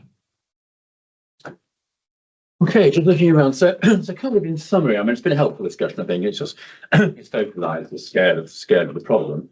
And I suppose I would just summarise it by saying this: that in the way I started, that there's two parts to the problem of handover delays. There's what we can do in our gift, and there is what is only in the gift of external agencies. We continue to do everything that is in our power, and we will continue to do that in every way that we can. We will continue to influence everywhere we can, and actually, when I'm hosting the chair of the JCC to a visit to Vantage Point in a couple of weeks' time. So, we're all in our own way trying to do that influence. We are, I think, at a potential pivotal point because I do think that the Cabinet Secretary has this on his radar. He has set up this Cabinet Secretary's group to look specifically at the issue of ambulance handover delays. We do understand, I mean, Liam was very eloquent in it. We do understand, very big system differences in England and here. There are all sorts of different stresses and strains that go on in individual different geographies. And although, we quote that in England it's 30 minutes, that's not uniform across the piece. There are some aspects, Rhiannon, you were just talking about 15 minutes in some areas. I know there are some areas from discussions with colleagues, English colleagues, went out and out, that they are really struggling, very, very similar to the Welsh struggle. So it is a complicated and difficult issue, and there isn't going to be one simple solution. But we do have to hope that the ministerial group will really tackle this and will come up with some system-wide solutions, because that is going to be the only thing that will make the difference. And I think my final point will be, perhaps not so much for the audience in this room, but anybody who's watching and wondering about this, is it does seem to me that if it were the case that universally in every hospital in the land there was a problem, we would know there is, a shared and possibly even shared intractable problem. But that is not the case. In Wales, we see serious differences between those areas that attend to it and those areas that perhaps attend less. And the same is seen in England. There are pockets in England which have for a long time been doing really well, which were actually a year ago brought into Wales to share their knowledge. So it's not something which is intractable. It is something which, you know, can be done at local level, but it does need a national focus now to bring that about. So let us continue, Rachel and Jason, to really get information about this group, because that is the only hope that we have, I think, for the people of Wales, that this is actually going to change in the medium term. And if that group doesn't succeed in finding ways of changing it, then the second half of my 4-year term will be a reflection of the first half. And, you know, in 2 years' time, we'll be having the same conversations that we've had today and that we had 2 years ago when I took over the chair here. So on that note, let us move on to the next item, which is risk. Thanks, Colin. So there has been movement in the Board Assurance Framework in recent quarters, but this quarter most of the scores have remained static except for the cyber risk 260, which has increased from 15 to 20. Given all the world conflicts, you know, cyber attacks recently, but also for all the reasons that you articulated earlier, Colin, as well. But I think it's really important that this very chunky 54-page document which you get is really a mechanics of governance, isn't it, around risk? It's almost like the scaffolding upon which we have in one place what the risks are and how we're dynamically updating them. You'll see a lot of blue, so you'll see it's moving quite a bit, but it really comes into its own with the dynamics that match that, which is these are reviewed regularly by the executives. They come through the executive leadership team on a quarterly basis. We're looking at how we might make that bi-monthly, but at the moment it's quarterly. They don't just go into the committees that see them. They actually drive the agenda, and we had a good example of this when we set the Finance and Performance Committee agenda this week. About going back through the agenda and looking at the risks and to see if there were any that we needed to do a deep dive. And we decided that was 100. We would put a paper around that as well. So it is those dynamics and the discussion here that we've just had over the last half hour or so, particularly on 223, which is, we talked a lot about our inability to reach patients and the harm they're coming to, and 224, which is the access to definitive care and the environment of care that our patients are in and the harm they come to, and the experience for our staff. So it is not just this document that appears on the agenda. It is the way we actually make sure that we run it all the way through our meetings. You'll see the AAAs have got a particular section on risk, but very often that also appears in the alert section. So I guess, sometimes a 54-page document is a tricky document to really get excited about. But I think if we see it almost as that scaffolding, I think the way it comes through all the other conversations and the way we talk about principal risk all the time really brings it alive. So, Chair, nothing to share other than just the increase to the score of 260. We're going to bring that into closed session of Finance and Performance Committee, just because we want to take a closer look at the cyber improvement plan, which is a main mitigation, and given the security issues and sensitivities, we'll keep it in closed Finance and Performance Committee. But again, they've all been reviewed. They get reviewed monthly, notwithstanding this is a quarterly closure of a VAC. Thank you. Well, I get excited about risk management if nobody else does. And, I certainly attest to the fact there's really robust risk management here. It's more of an observation, actually, reflecting on the previous section on patient harm and our main risk on 223. There's lots in there that we're doing, and it's dynamic. But this risk has materialised, isn't it? We are here and now, and patients are facing harm now. So it's absolutely right to have that risk on there, but it's not if significant, pressures continue as they are continuing. So there's something about continuing managing that risk. But I think there's something also about something's got to change now. So I think reflecting on some of the other colleagues' views, now it's the time. And I think there's something about watching very closely now in terms different leadership of health and the CABSAC's approach, so that there is that broader accountability across the system, all this, because just it can't continue for our patients.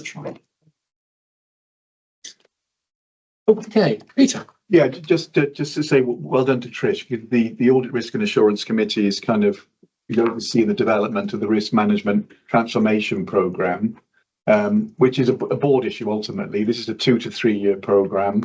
We've recently had the risk appetite session, which I personally thought were really good. We've matched our risk appetite for our corporate objectives.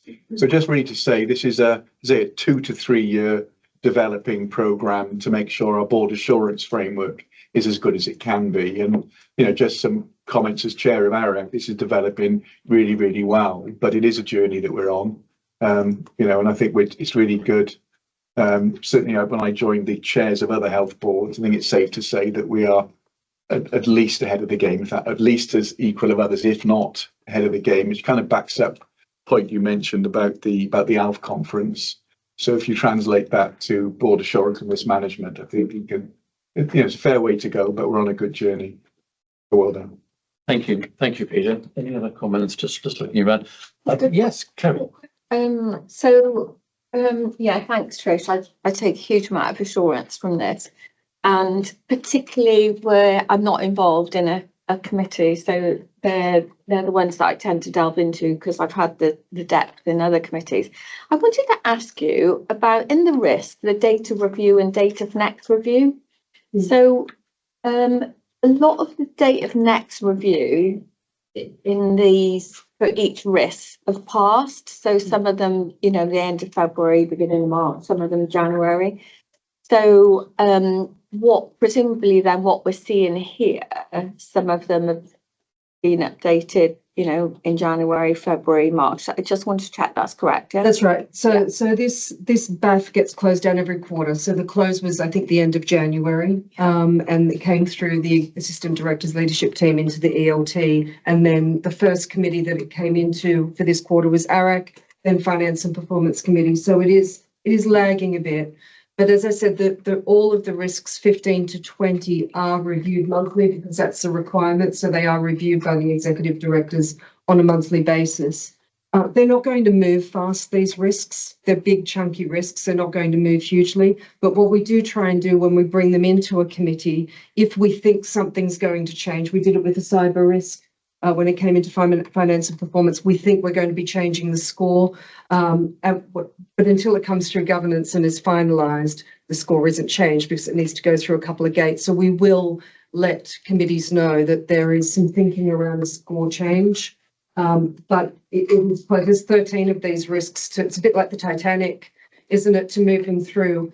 You won't see this much detail when we get the strategic BAF because these are risks that the risks will be quite different. So it will change and hopefully will be a bit more dynamic. But I can give you assurance that they're all reviewed on a quarterly basis for the 15 to 20s and the others on a 2 monthly or quarterly basis as they reduce in score. No, and I think, Chair, if I could just add, where it's got the date of the next review, I sort of expect that to be in the future as opposed to retrospective. Yeah. I don't know whether I'm completely missing something there. No. They tend to be in the past, the date of next review. So I don't know whether they... Yes, yeah, so it just indicates that is a score that requires a monthly review. Okay. So yeah, it's perhaps the way it's presented there. So that's probably more for the internal review. So for example, when 223 goes to Lee's team, it will show that the next review is, in this case, it will be April for his. So it changes all of the time. But probably a good point for our public papers, it looks as though it hasn't been reviewed. So we'll have a look at how that might be presented. Thanks. Yeah. Good. Okay. Well, look, thanks very much. We're asked to note various things. Note the two very high risks. Note the change of risk. Note that the committees get assurance on this. And I'll just take a moment to specifically thank, if I can, the chairs, because risk management is an important issue. It's a key accountability and responsibility of the board. And yet, actually, at the board, it doesn't receive a huge amount of airtime. It does receive quite a lot of papers, but not a huge amount of airtime. But that is because the airtime is actually given to the committees. So particularly Beth in Inquest and Jane in F&P, and obviously Peter in Audit. And I know from having sat in F&P only last week, was it? that, you know, these things are attended to, and the risk management is a very substantial piece of work that committees do. So, you know, from me, thanks for doing what you do. And the relatively short airing it gets here in no way reflects the amount of time that it gets from a governance point of view in the various board committees. So on that point, we will move on. The last item before we take a break. So we'll take a comfort break when Rachel has completed item number 11, which is No pressure there then. Well, I mentioned it. Yes, that's fine. Thank you, Colin. And I know that people will have read the report, and it's obviously been through the various committees as well as you mentioned before. So just to pull out a couple of things, we've obviously spent a lot of time on some of the metrics that relate to patients who go through the 999 system. So just to pull out, you'll notice that the 111 call abandonment rate still has not got back to those levels that we saw kind of earlier last year, around the 5%. Various reasons for that. It is an important issue for us. The confidence that the public have in this service is partly determined by how quickly we're able to respond to them. And so just to pull out in paragraph 8 there that we have procured the services of a third party to work with us in terms of reviewing our rostering practices within 111, because we want to find a way of better aligning the capacity that we have with the demand. And that's not easy because we know it's a service that has very significant peaks and troughs in demand, and that's not easy to staff for at all. But this piece of work is one of the things that's hopefully going to kind of shine a bit of light on the areas that we might be able to improve on. So that's good to note. The other thing I just wanted to pull out actually was just around NEPTs. We don't often concentrate on the NEPT service. They continue to kind of do very well in terms of oncology and renal performance, those two kind of more vulnerable groups. We make every effort to kind of make sure that those patients are picked up and got to their appointments in time. We don't do quite so well, as you can see there, in terms of some of our discharge and transfer journeys, and also our general outpatient activity is not at the performance levels we'd want. So I suppose that the point I was just going to make is that we actually had a conversation about this at our exec team yesterday with Mark. We're going to take some further actions ourselves. So again, there's another re-rostering piece of work there, which is again looking at how can we better align the capacity we've got with when the demand patterns are seen. But actually, this is probably something that we're going to be talking more to our commissioners about, because it's a service that perhaps doesn't have the profile of either 111 or EMS, but it sees thousands of patients.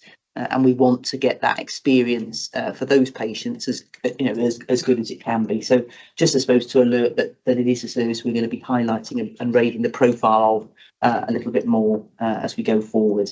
So that was all I was going to call out, Chair, but happy to take any questions, obviously, as normal. Any questions? Just one quick question. You probably ask Andy to answer it. I don't know. It was around the stroke bundle, and the suggestion in the paper is that it's the reporting that's an issue. I guess it was how confident are we that it's a reporting issue as opposed to the bundle not being used? How do we know? Very confident. Very confident. Okay. You noticed the deterioration initially as we switched from using DigiPen to ePCR. There was a sudden drop off. Okay. So you are. We were expecting at the time because other organisations that have moved from paper to digital. Okay, that's reassuring. Yeah. Thank you. Okay. The only comment I'd make, it reflects back really to the discussion we had about ambulance handover delay, and actually I think it was Damon who made the point about shift overruns. Number of shift overruns in February, 3,500. 3,500 shift overruns, which 30 days in a month is 100 shift overruns per day, every day. But it's no wonder that the ambulance staff are beginning to feel the pressure of that. and a strange and sort of an unseen knock-on effect that people are accruing extra hours that they are owed because they have done their shift overrun. They have no choice. They're stuck somewhere they don't want to be stuck at, and it takes time to get them relieved and all those sorts of things. And if the ambulance happens to be some long way from home, sometimes those overruns can be significant. Whilst the logistics of getting crews out to replace them and getting those crews back to the ambulance station to retrieve their cars and go home, all of those things mount up. And yet, actually, a lot of those ambulance staff now find themselves in a position where they cannot take that time because we can't release them all, or it's difficult to. So it's just one more factor, 3,500. Okay, right, thank you very much. Any questions to, no, the only question is, where are the biscuits? So we'll take a break. It's 20 past, 15 minutes, shall we say? So shall we reconvene at 25 minutes to 12 o'clock at 11:30?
back with us. Let's see.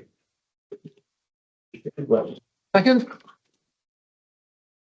Rachel, a moment to get ready for another significant item. Angela's back. Good. Excellent.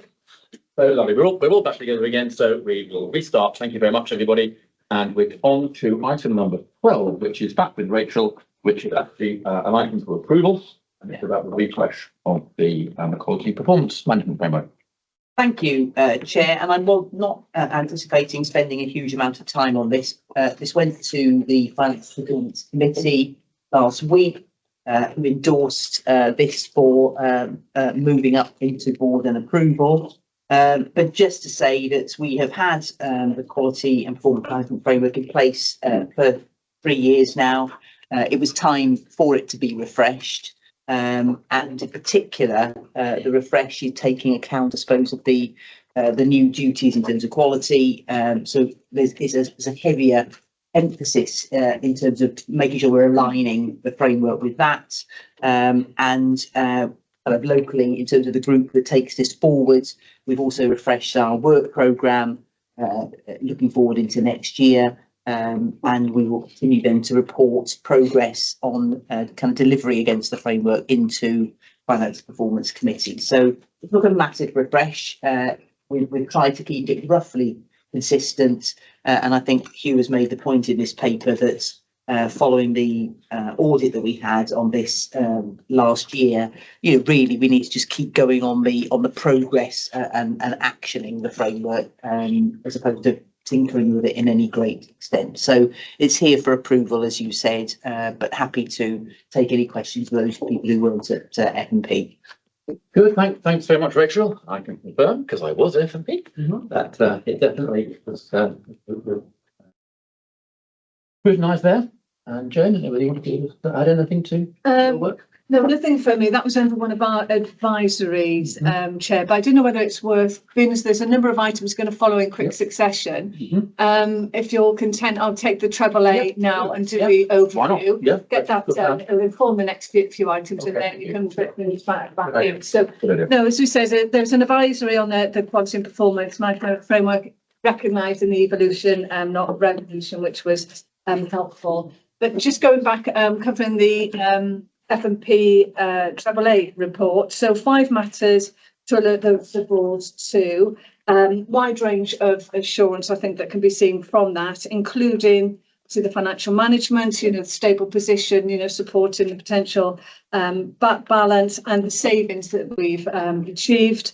The MIQPR, which we've already covered, and the delivery of the IMPT. But I think recognising in terms of that, the volume of work, but also the pace of change.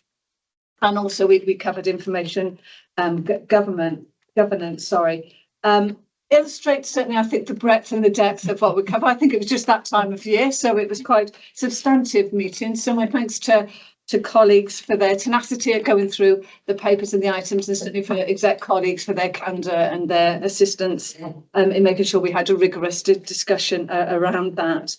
More particularly the alerts today, I think we're broadly covering those more substantive items on the agenda of the IMPT, so I'll leave those for there, and certainly the revenue budget. I'll pause there in case there's any sort of questions at this stage. Great, thanks, Jane. And obviously when we come to the other couple of items later in the agenda, we can always circle back if you need to, so that's great. Thank you. Okay, any other questions to Rachel? We are asked to approve this. It's recommended for approval from Jane and her F&P committee. So assume we're all okay. Sorry, I can't see you sometimes when I just sort of look round the chief executive. It's very inconvenient. One question. Obviously, I'm not in F&P. I just wonder what the opportunities are, I suppose, in terms of the implementation of the quality and performance framework, because my sense from reading it, there's variation across the directorates, and I was actually thinking about Angie's cultural piece, because obviously, to get this right, it has to be kind of culturally owned, doesn't it? And I just wondered if there were synergy opportunities there in terms of using the culture approach. So one of the things that we looked at when we refreshed it was actually we were conscious that the group that takes this forward didn't have a people and culture representative on it, and that link is really important. So we've now rectified that.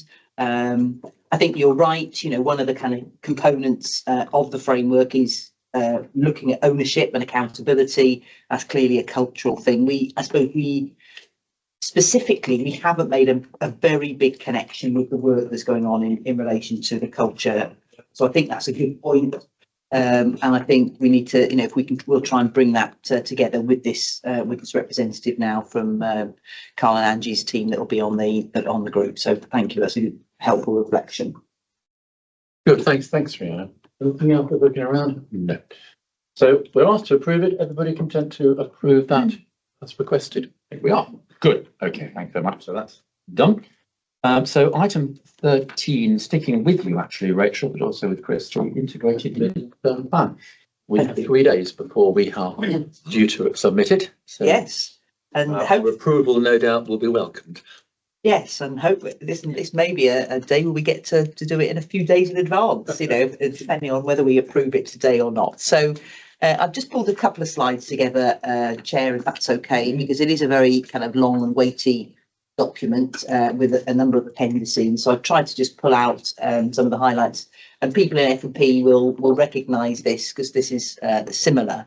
But I suppose before I start, I just wanted to say a kind of a big thank you to people from my team in particular, but also to colleagues across all of the directorates who contributed to this work. It's a piece of work that is almost ongoing. You know, there'll be a debrief now in April, and then we'll be kind of starting again in about June. So and that's good because planning is not a one-off, you know, thing that is as a point in time. It's a continuous process of review, reflection, you know, shifting potentially sometimes the actions that we're taking. So a huge thank you to my team in particular, but to everybody else. So yeah, what we talked about at F&P was really this sense of, you know, sometimes we think to ourselves, well, we're approving the IMTP, but actually what we're doing as a board is thinking to ourselves about whether the IMTP is consistent and aligns with our long-term strategy.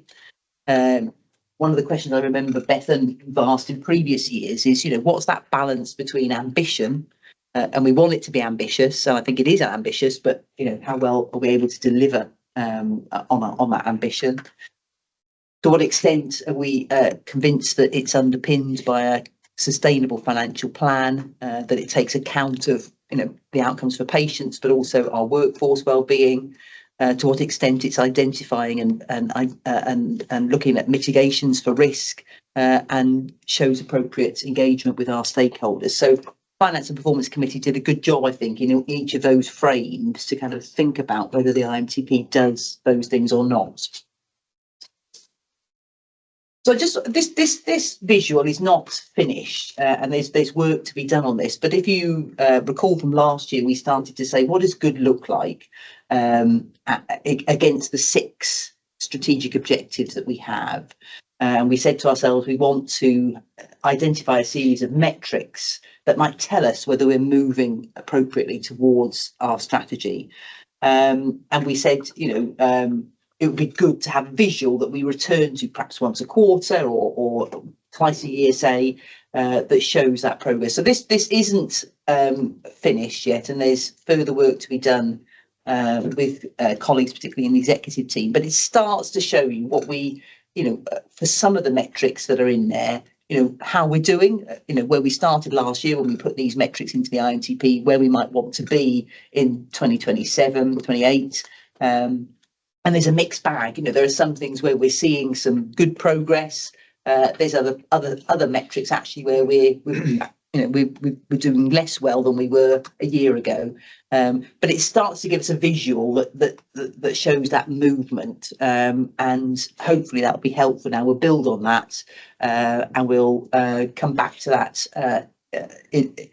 I say a number of times a year just to show the board how we're doing. Thanks. So clearly, what I want to do is just pull out kind of what some of the things are going to be different as a result of this plan.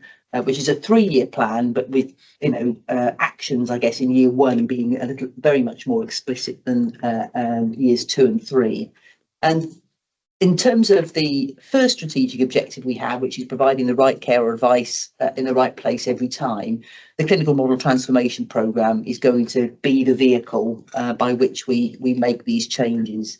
And it's important to note that, pull out from the IMTP, that we will be undertaking a proper and full independent evaluation. That tender is out at the moment, with interviews, I think, at the beginning of May with prospective organisations, and that will continue. It's certainly for next year. It may well be a longer evaluation programme as well. And also importantly, and hopefully you can see it from the IMTP, there is a very significant stakeholder engagement plan that underpins this programme of work, and we've done quite a lot of work in recent, led by Estelle through her work programme, to engage particularly with clinicians in kind of influential positions in Welsh Government and within the NHS executive, and that's been very successful, and we're going to widen that out now and certainly include a further look at how we engage with patients on this and the public. Thank you. So just in terms of sticking with this strategic objective, what's going to be different at the end of this year? Well, we talked earlier, Johnny, about the digital, the virtual assistant. That will be hopefully embedded as a kind of new way in which the 111 website is able to interact with people who are using it. And we're hoping that we will also have a new system of symptom checkers. Not only will that keep us right in terms of regulation, but also be a series of symptom checkers that, again, is more helpful for patients and is more aligned to where we want to move them into the right pathway. And Johnny and his team are then working on, with colleagues from Welsh Government and our commissioners. So by the end of this year, we will have, or before that, the sense of a vision. What is it we want from that digital front end? Not just us, but collaboratively with the rest of the system. Thank you. In terms of our emergency response, we know, as Jason alluded to earlier, we will have a new system for measuring and looking at our emergency categories: purple arrest and red emergency, and that will lead us to developing a strategy on how we improve the links in the chain of survival. So this will take us into a much broader role, looking at the role of bystander CPR, how we're training people, or how they're being trained, looking at access to defibrillators in the communities. And I mentioned earlier, I think there's going to be a role for volunteers there. So that is a really exciting leap for us, I think, in terms of progress. And as again, as Jason alluded to, that work is then going to be continuing to look at how we measure and monitor the rest of our categories. It doesn't just stop this work on our purple arrest and red emergency. We're going to move into our existing amber and green categories, and that's where I think some of the work on strokes and STEMIs will really come to the fore, which is an important group of patients for all sorts of reasons. For our remote integrated care, and we've talked about this a number of times, but by the end of this year, we will have moved to a position where we will have one integrated team. That has been a journey over the last year in particular. It was first alluded to in our IMTP last year, made a huge amount of progress through the work streams there. And there's a whole load of work that you'll be able to see in detail that you have to do to create that one group, one team. And you alluded to it earlier, Rhiannon, there's intricacies and nuances there. But that will mean, that kind of integration and the work that team do will mean that there will be greater numbers of patients who are able to safely manage or treat at home. Part of that work is going to be the support of the community welfare responders. So we're going to be growing numbers of those and hopefully also increasing the use of remote monitoring technology. So that our remote clinicians have got access to both people who can go out into people's homes, but also remote monitoring capabilities. And that is going to improve the experience of patients and the confidence that they have that we're that we're keeping them safe. Important there to note that that includes a really big link with health board remote clinicians. They are also have got, they're called single points of access in the current 6 goals strategy, and we are developing really good links with them. I put the pound sign there because that there are resources, you know, in amongst the resources that we've got. That is an area where we know resources are going to really pay dividends in terms of patient outcomes. Thank you. In terms of our urgent community response, so this is the kind of the alternative responses, not our emergency ambulances, but the other types of response we have in the community. And we are going to be growing those during this year, not to quite the same extent perhaps as we did last year, but we will be growing a number of advanced paramedics. We're also expanding the number of palliative care paramedics into 4 health board areas.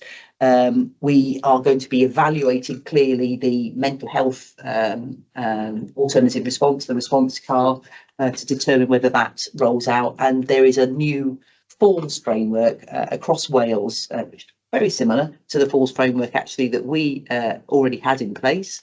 But we will be working with health boards on how we strengthen the falls provision. And the other thing I put there, which we are looking at and we would be hoping to be able to switch on again in this year, is a sense of how do these groups of clinicians, how do we make better use of their time through the use of scheduling? So they're not just being pulled here and there, dependent on what's on the stack, but it's a more planned approach, a more scheduled approach to their response to groups of patients. So hopefully better for patients because we can tell them when they're going to expect somebody, better for staff because they've got a sense of, you know, I'm going to be moving clearly from one job to another. I'm not going to be pinging around all over the place. So some really good work going on there. Thanks, Alex.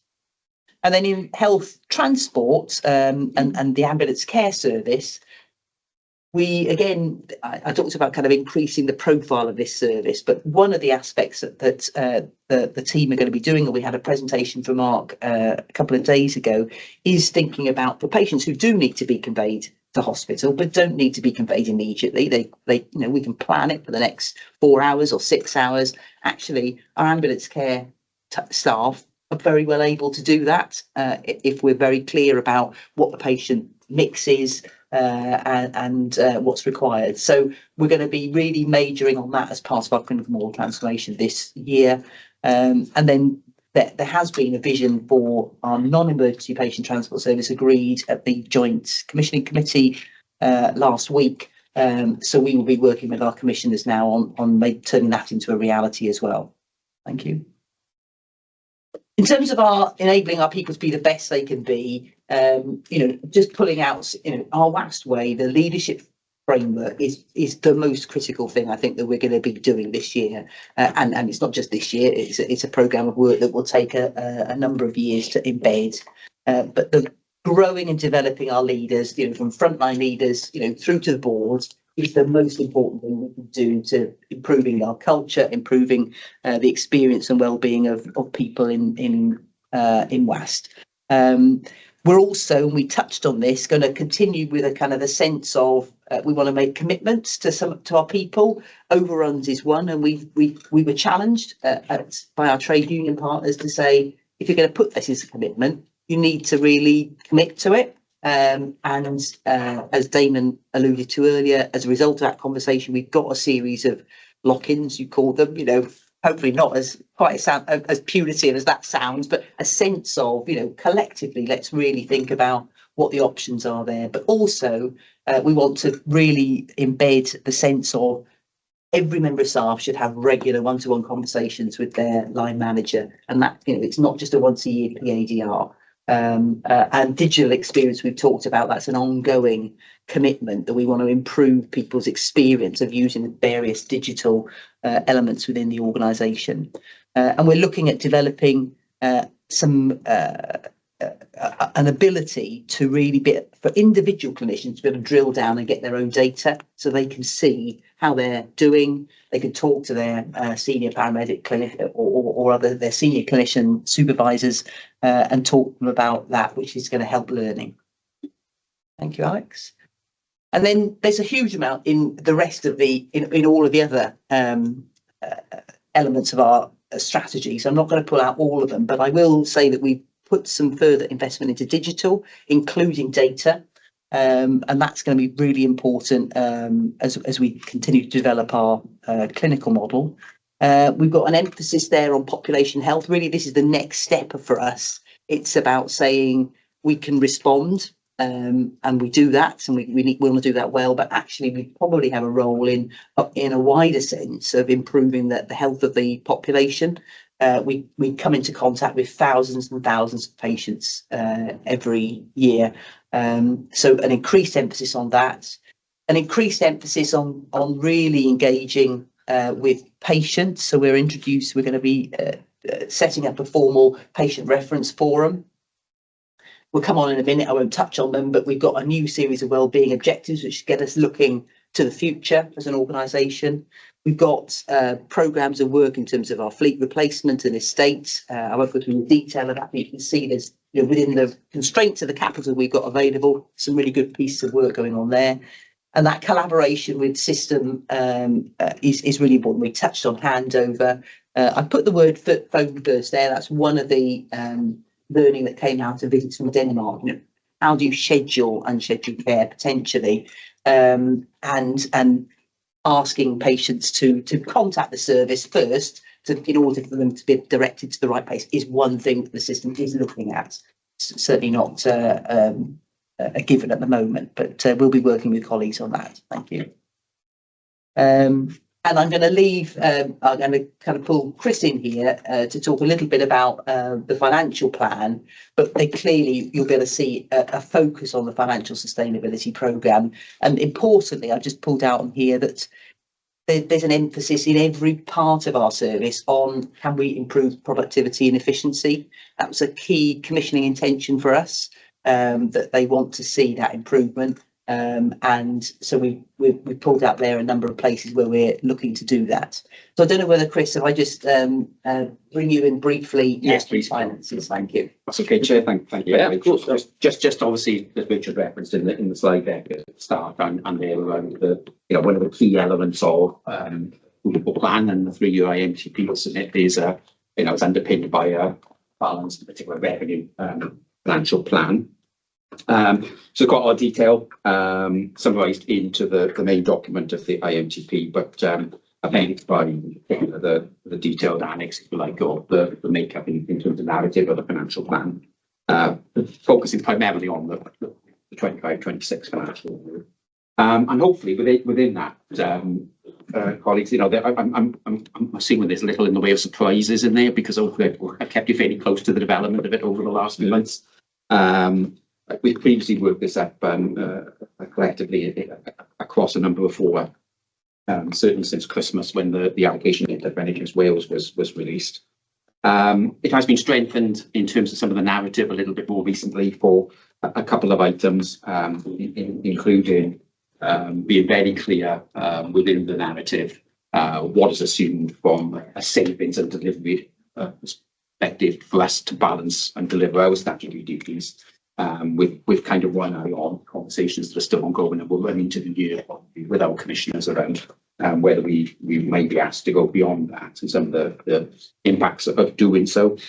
And very quickly, just very recently, and again, it's not a concern of any sort, I'm sure, but being clear that the single recovery transfer we talked about on the day that comes across financially neutral, I'm sure it will do. Yeah. But again, it's just been explicit that that's the assumption within our plan. As you can see. So the plan itself, it recognises, as we can, all the cost estimates for the financial year ahead as best we can currently. It's consistent with what Rachel's described of some of the areas of focus within the wider plan, and the cost implications described in many ways as broadly been unavoidable as a result of the delivery of that. It assumes the national 1.77% funding uplift passed through in full from all of our commissioners. It continues, as the rest of the NHS Wales does, assumes that the pay award, the 25-26 pay award, once settled, again will be funded in full, as it has for the last number of years. And it does assume, again, that secondly will be funded for the increase in employers' national insurance kicking in on the 7th of April. It doesn't assume anything else. So for any of the other costs that we've had to put in, unavoidably the effect of those in the current year. Going into next year, it doesn't seem anything beyond that. So the result of that, as you know, it results in a pretty chunky, sizable, challenging savings requirement to balance of 8.5 million, which the plan currently describes, a line of sight to, reasonable confidence delivery of 6.5 of that, with a residual couple of million, £2 million to continue on and work up from now, continuing to work up as we enter into the year. That doesn't prevent it being presented as a balanced financial plan, as you know, and that was the intention today. All of this is as presented to F&P last week, and we had a long conversation about it there, as you can imagine. The only thing, just formally, I will flag that is slightly different is one additional paragraph in the appendix narrative, and it is in this context of it being a 3-year financial plan as well as a 3-year plan with a focus of the financial plan being 25-26, but in the supporting information we submit, there is an outlook for the next 2 financial years within that. So that paragraph just gives some high level indications of some of the assumptions that are built into those second and third years. We'll go through all of that in terms of, the year 2 will be a very much detailed review of that this time next year as being the year 1 of the following cycle, isn't it? So that's all I was going to say in terms of the plan at the minute. So I'll pause there. I will come back in separately because I need to when we get to the budget paper, because 1 or 2 other things just to add to the detail with that. Not a lot, but just a few things to pull out when we get to that. But I'll pause on that point, Chair. Okay. And just one last thing to say from me, which is that we have received a letter of support from the commissioners for the plan. So that was important. It does align with their plan. They have a 1-year plan this year. Our commissioners, they are very financial, in significant financial difficulties in terms of the cost pressures in specialist services in particular. But what they put in their plan for us is consistent with what we put here. And the only thing to note in that letter, and which we touched on in the Finance and Performance Committee, is that because of the financial pressures they and the commissioners are under, they are alluding to the fact that they will want to talk to us further during the year about what they're calling further savings. I think what we've indicated is that would in essence be an income reduction they would be looking for. And we've committed to obviously having those conversations, but understanding that there would be implications to that. So hopefully it ticks the boxes in terms of those initial questions that we asked, and welcome any thoughts, but also hopefully a sense that we're able to approve and submit this to Welsh Government. Thank you. You have the stamp ready. Yes. On to the post office. Oh, they were the days, weren't they? Gary. I think it's an excellent plan, and I guess from my perspective, I think this is my 4th year. I'm not sure, but so in terms of that process of developing this and the opportunity through committees. Obviously, I'm not on F&P, but it just feels that there's been more opportunities to contribute to that. So just wondering from your perspective about how the process is, I suppose, sought and being able to reflect the views of both internal and external stakeholders. Yeah, thank you. So I think we've done more this year, probably in getting that bottom-up approach a bit more robust. So the first session that we held on this as an executive team with our AD colleagues really was looking at what the directorates and the programmes had put forward as priority. So I think that the deliverables that are in here are really created by local teams. So I'm really pleased with that, and actually we've kind of aligned then, I guess, the top-down strategy with the bottom-up delivery, I guess, because in essence they're the people who need to deliver it for us. In terms of engagement with our commissioners, they've been part of the workshops that we've held. We've attended and presented to a number of commissioning meetings. So I think there's been good engagement for them. And as I say, it's very consistent with the commissioning intentions that they published a few months ago. So yeah, I'm pleased. Yeah. Thank you. Ellie. I just wondered, you mentioned the evaluation. I just wondered what that will look like. Is it just purely based on quantitative data, or will there be some qualitative work to explore What's that? Good question, Liam. You're the SRO for that, aren't you? Yeah. So we've gone out to tender, and basically we've left it very open. So we're hoping to have a mixture of academic and consultancy type organisations come forward with proposals. They'll have within sharing, they will have good access to all of the information data that we're holding. We are hoping to be able to work with the HCW to ensure we're getting pathway analysis as well. So it's not just kind of what it means for us, actually what does it mean for the system and what does it mean for patients. And we are expecting, excuse me, within that to also capture and understanding what it means for our people. So it's a patient and people focused area.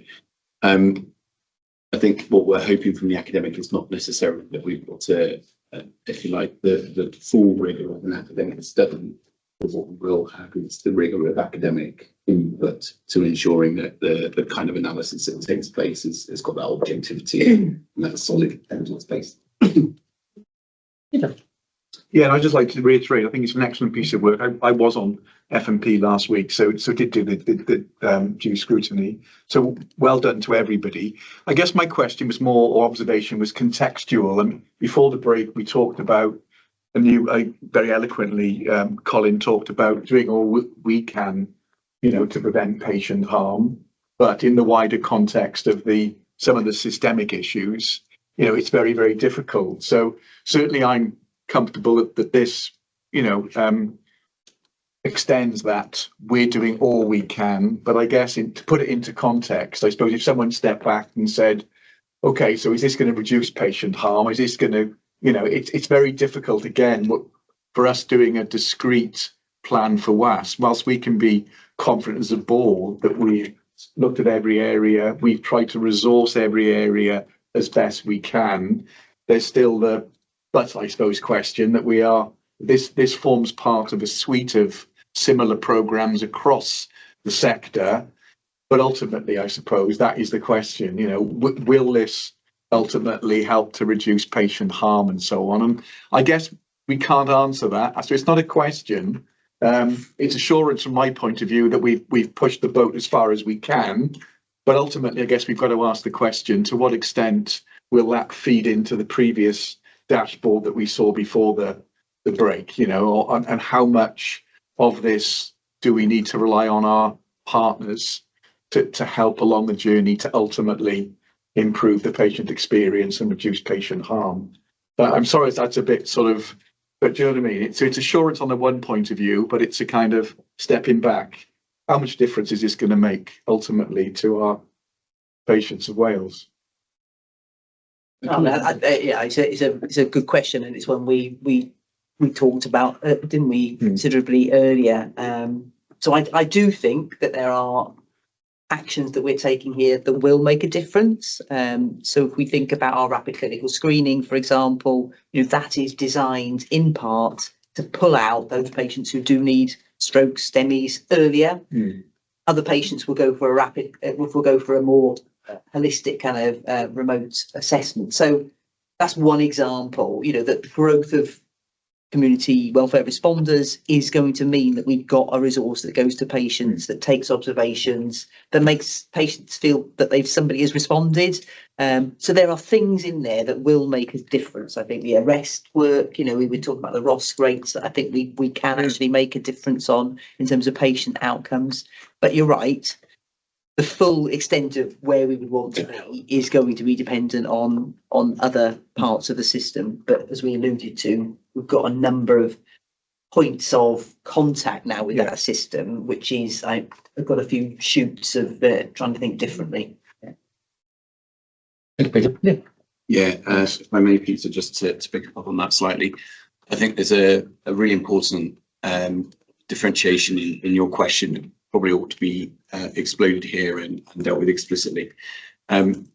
So in approving the IMTP for the trust, I think from an executive perspective, we are giving assurance to the board that we are taking every step we can to meet the duty of quality and to ensure that we are doing everything that we can within our service provision to meet the relevant standards. But I think on that very direct trust accountability piece, the IMTP is absolutely in that vein of meeting those requirements. I think the secondary point then, which is at a population level, is the trust playing its full part in reducing avoidable harm and premature mortality. Again, everything that we believe we can do within our gift is contained within the IMTP, and we're playing our full part. I think then it is about our partners. So the thing we've had to learn to talk to, and the thing that's been quite challenging actually to learn to talk to, is that our organisation is working incredibly hard at every level to work to make things safer. So our language is about making things safer and recognising that in the current context, we can't make everything absolute and safe in the way that we might wish to. So I just separate out, if I may, the IMTP and the commitment of this trust and board to duty equality and everything that sits within that, what we can do to enhance others' contribution, and then the bits that you're rightly identifying, we are dependent upon others playing their part. Good, thanks all. Well, I just want to probably just say, I think it's a great plan. So well done. And it's really good to see all the things in there, you know, and you're able to kind of package it in a really nice way. I guess the only thing, and it's a bit, I think it was where Kerry was coming from, but I've just double check. It's around the opportunity to link with stakeholders to kind of interrogate each other's IMTPs, and whether those opportunities are there, and if they're not there now, how can we learn to find those opportunities? Because probably, you know, ideally it might be even sort of subsets of you know, health boards, isn't it, in terms of primary care or whatever. It just seems that probably so busy doing the doing, actually those opportunities to kind of really interrogate, to get that partnership approach. So it probably specifically on what is going in an IMTP, less opportunity than we might want, in the sense that we're all writing them at the same time. So you know, we see them, and the directors of planning in particular do a review of all of the plans after they've been submitted, and our assistant directors of planning write a report comparing, you know, learning from each other. So we do that after the event. What I would say is that, and I think I've said it before, outside the kind of writing of the IMTP, there are huge opportunities that we participate in to engage with our health board partners in particular on a daily basis. So Liam's team, Lee's team, Andy's team, my team are in 6 goals meetings, you know, operational meetings, strategic meetings at health board level all the time. And as an example, there's a Haldar are holding a workshop on emergency care next week. People from every directorate are going to that. We're presenting at it with them, you know, about what we could do differently together. So on the specific of the IMTP, no, I haven't seen what each of the IMTPs are going to say yet, and we'll see them in the next few days. But the process of engagement happens kind of throughout. And I'd expect that to be happening, and it's great to hear. It's almost a bit of a flaw in the IMT process, isn't it? That those opportunities to kind of interrogate and share opportunities, because people then refining the system question could become a bit more meaningful. Yes. Okay. Sorry, Jen, you've got. So just to summarise, really, from FPC's perspective, I think absolutely the plan is ambitious, and you know, why not? Does aim for that significant, you know, transformation, and that's not without risks, as I think Chris has articulated to us, both financially and in collaborating, which, you know, Rhiannon's just sort of talked about. Certainly FPC particularly welcomed the considerations and the way that those were set out, because we tested ourselves in terms of what do we mean by endorsing this plan for board. So that was a really helpful framework. Those 6 points, I think, was a really helpful framework for the considerations, but also the discussion that we had around that. Certainly there's a challenge, I think, going forward in terms of, so welcomed, I think, the graphic at the start that you mentioned, and welcome more of those in terms of when we're monitoring delivery through the year. But I think for me, really great plan. You know, really demonstrates what we can and are able to deliver. But I think it's only fair to highlight, a few eyebrows were raised when it was mentioned about JCC coming very late in the day in terms of saying, but we might need more savings, knowing that the risks we're already running. So I think we're going to have to watch that pretty closely, I think, as we proceed through the year. I think you're right. Yeah. Of course, it reflects the general financial position of the whole. Good. I'm just looking, I don't think any other questions. I mean, from my point of view, I'm sure, speaking for the whole board, pass our thanks to everybody who's worked on this. It's a huge document, and as you say, it's not something that you produce in a week. You'll be starting the next one almost as soon as you lick the envelope and post this one off. It's a long issue process. I was reflecting also in my thinking while we were talking about this. So I think there was a reference in last year's structured assessment, which had a comment about the process for IMTP sort of approval. And I think this year, we have had a lot more scrutiny of it. And obviously now we're getting to the point where we do just need to approve it so we can send it off. But it's been through so many iterative processes, and it's had a very good airing at F&P, but it's had airings, through the whole gestation period of the document. So thank you, Rachel, and thank you to the team for doing that. A couple of other things just to mention, we asked to note it. We asked particularly to note that that was a equality impact assessment that was done, and it was linked in the appendices, or reference in the appendices to the papers. So are we all content to approve this year's IMTP? Now, thank you. Okay, good. Thank you very much, everybody. Right, let us move on in that case to item 32, which is well-being objectives, and that's Estelle, I think. It is, thank you, Chair. So Monday the 31st of March is a bit of a busy day, really. So when we're submitting the IMTP, we have our social partnership conference. Jason is going to the Winter Summit, and subject to today's discussion, I'm hoping we can publish our well-being objectives. So quick recap, and I'm sure you're all up to speed with this. We came under the auspices of the Wellbeing and Future Generations Act 2015 on the 30th of June 24. One of our obligations under that is to publish wellbeing objectives, and wellbeing is one of those quite hackneyed phrases now, isn't it? But what this actually means is, how are we going to safeguard the future of the generations that come behind us by not doing anything detrimental now that will scupper their chances in the future to make and support, if you like, a better Wales along through a number of different domains.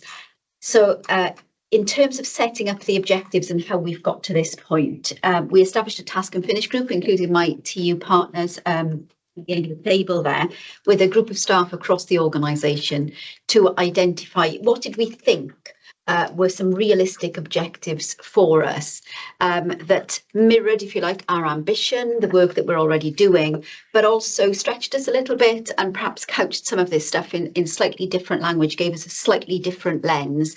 You'll recall, I think it was February, but I'm losing track of time, I brought this into a board development session, and we had a conversation there about it. We also socialised this publicly, both through the PECI Teams In network, which is their kind of, I guess, almost like a citizens panel in different language, but also more broadly through social media and the media. And I know our colleagues in Llais, Angela and Alison and I met not so long back, and thankfully you guys had seen it and recognised it was out there. So we got some feedback through those routes too, to just challenge us and test that what we had put forward, if you like, as a straw man, stood up to that kind of scrutiny. And you'll see in the paperwork that where I've taken on board really valid feedback actually from our stakeholders and the public in terms of both the language that was used, because, we talk about foundational economy, anchor organisation. Not everybody really gets what that means. So trying to use, perhaps slightly different language, but also broadening out. So if you look at objective 1, we originally had a a socially responsible employer, but quite rightly, somebody picked us up on, well, what about the broader inclusivity agenda? So we've referenced that too. So what you have in front of you really is the objectives, and in loose terms, what I mean by them, what we mean by them, what sits underneath that. The main thing for us moving forward is not just to agree the objectives, but actually what do we do to realise them, using the sort of ways of working that are outlined in the Act as well, which feature heavily on collaboration. And you'll remember we've had a conversation about collaboration, how much of it we do or we don't do, and how we move forward to make our contribution to Wales being a better place to work and live. And that's all in the context of the discussions we've had today about people's experience of our service and how we can make that better. And I was kind of struck by Peter's point on the IMTP about, you know, we can have the ambition, we can have the ideas, we can have the oomph, but that requires all of us as a society to get behind some of those things. So on Monday at the Social Partnership Conference, we've got the Wellbeing of Future Generations Commissioner joining us at lunchtime, I believe. And Jason and I are actually meeting him on Tuesday. So I'll be very pleased if we can present an approved set of objectives then. And yeah, that's where I'm up to. So happy to take any feedback. Obviously, this is a particularly tedious way of presenting them. So my team have developed in the background a more visual approach. You'll kind of see an early version of it in the consultation documents that are appended in the board papers, but that's moved on now.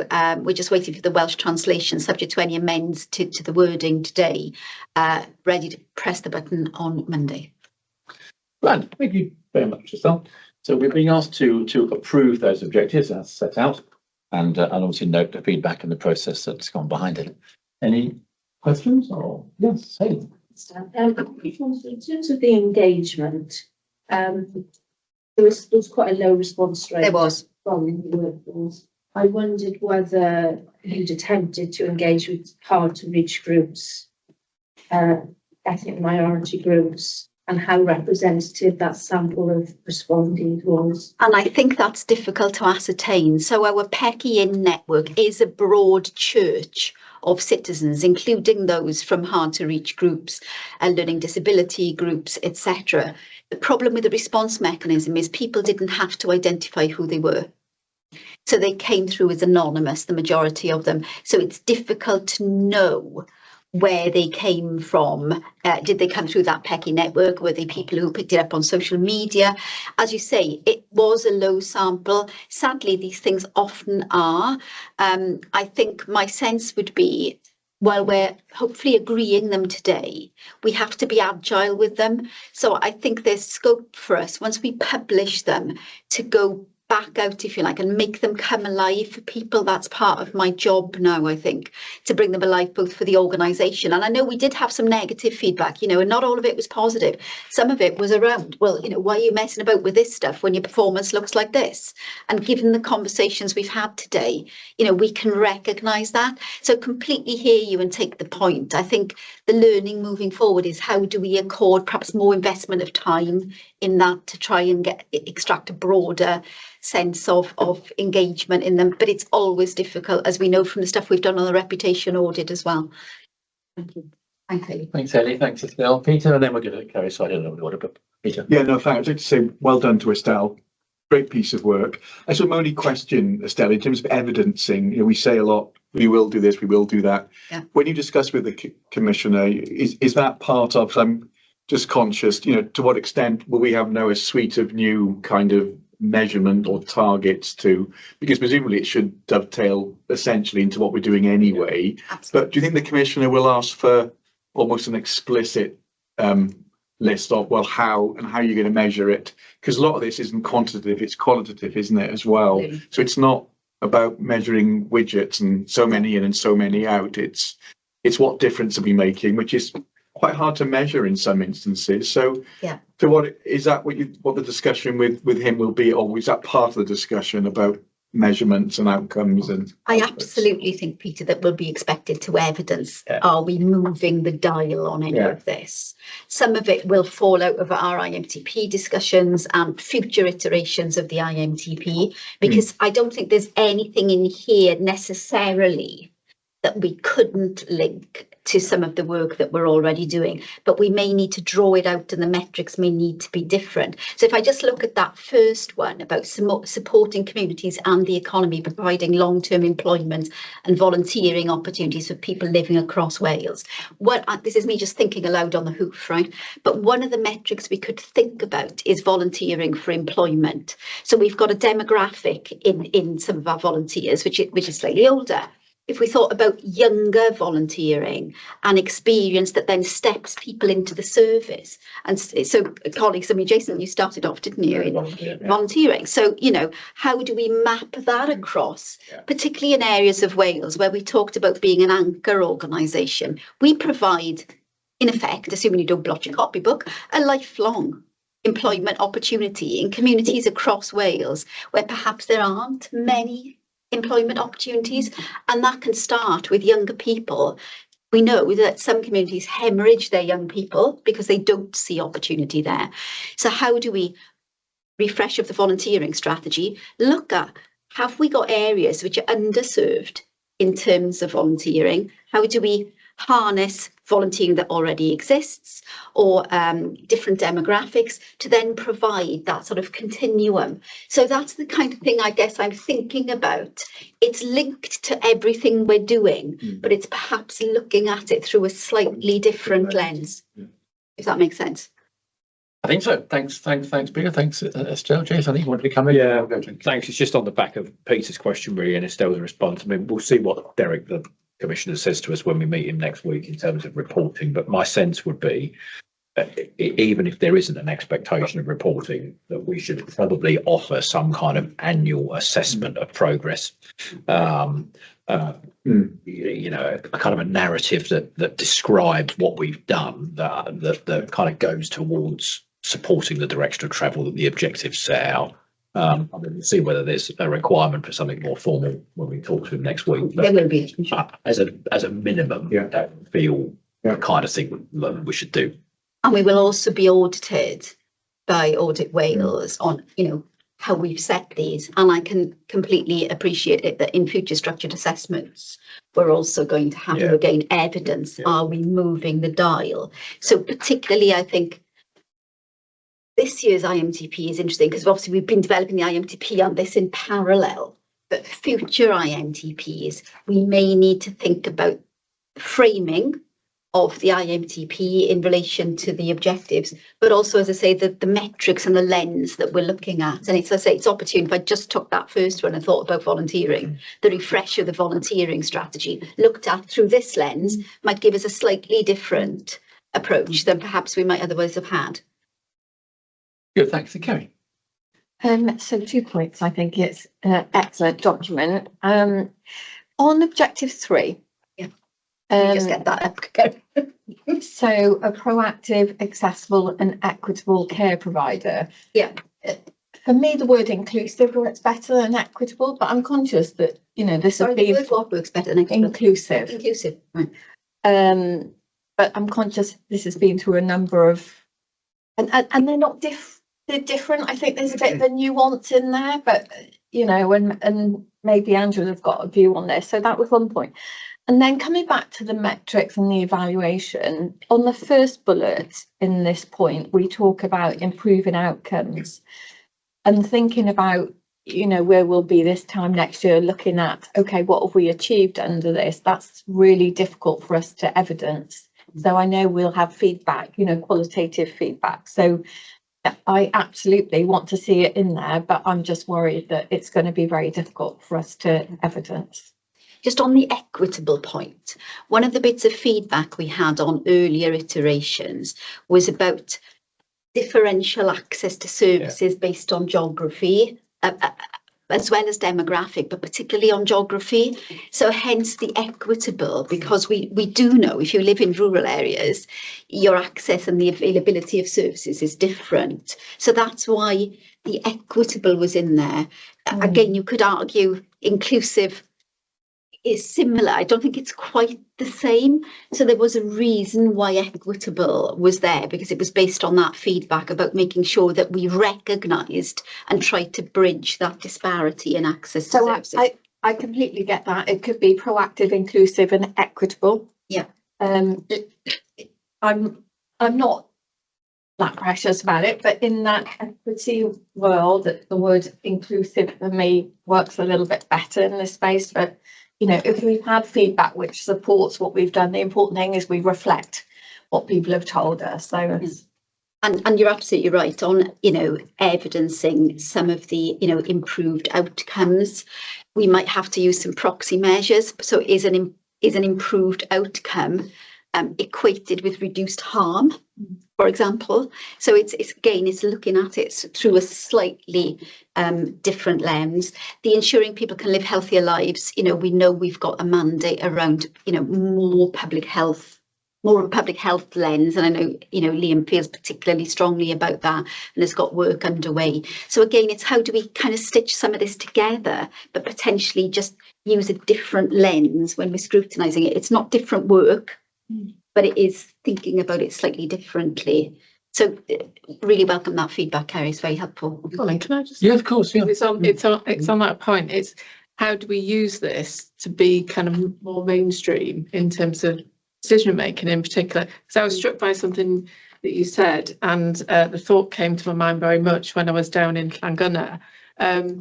There could have been a decision made to move that facility up to Bridgend, so I was told. Okay, well, that's what I was told. Some years ago. Some years ago. And I was just really, I suppose, impressed and aware of the opportunity for employment for people in South West Wales, which obviously if it had moved years ago to a more urban place, then where there's more job opportunities anyway. So I think it just reinforces the point you were making, the decisions that we make looking through this lens. How do you kind of have that against your EQIA? Yeah, and it's really interesting, Rhiannon, isn't it? Because sometimes we have to make operational business decisions or decisions that are driven by availability of resource, financial or human or otherwise, that mean that we might put ourselves in conflict with some of these because there are other drivers that are driving our decision making. But I think if we use them with that lens, what is the impact of X or Y on what we've set out here? Because the whole essence of these is they are long term. You know, we're not going to, whatever metrics we use, whatever work we undertake, we're not going to knock this on the head next week and go, oh, well, within a year we'll have done this and we'll move on.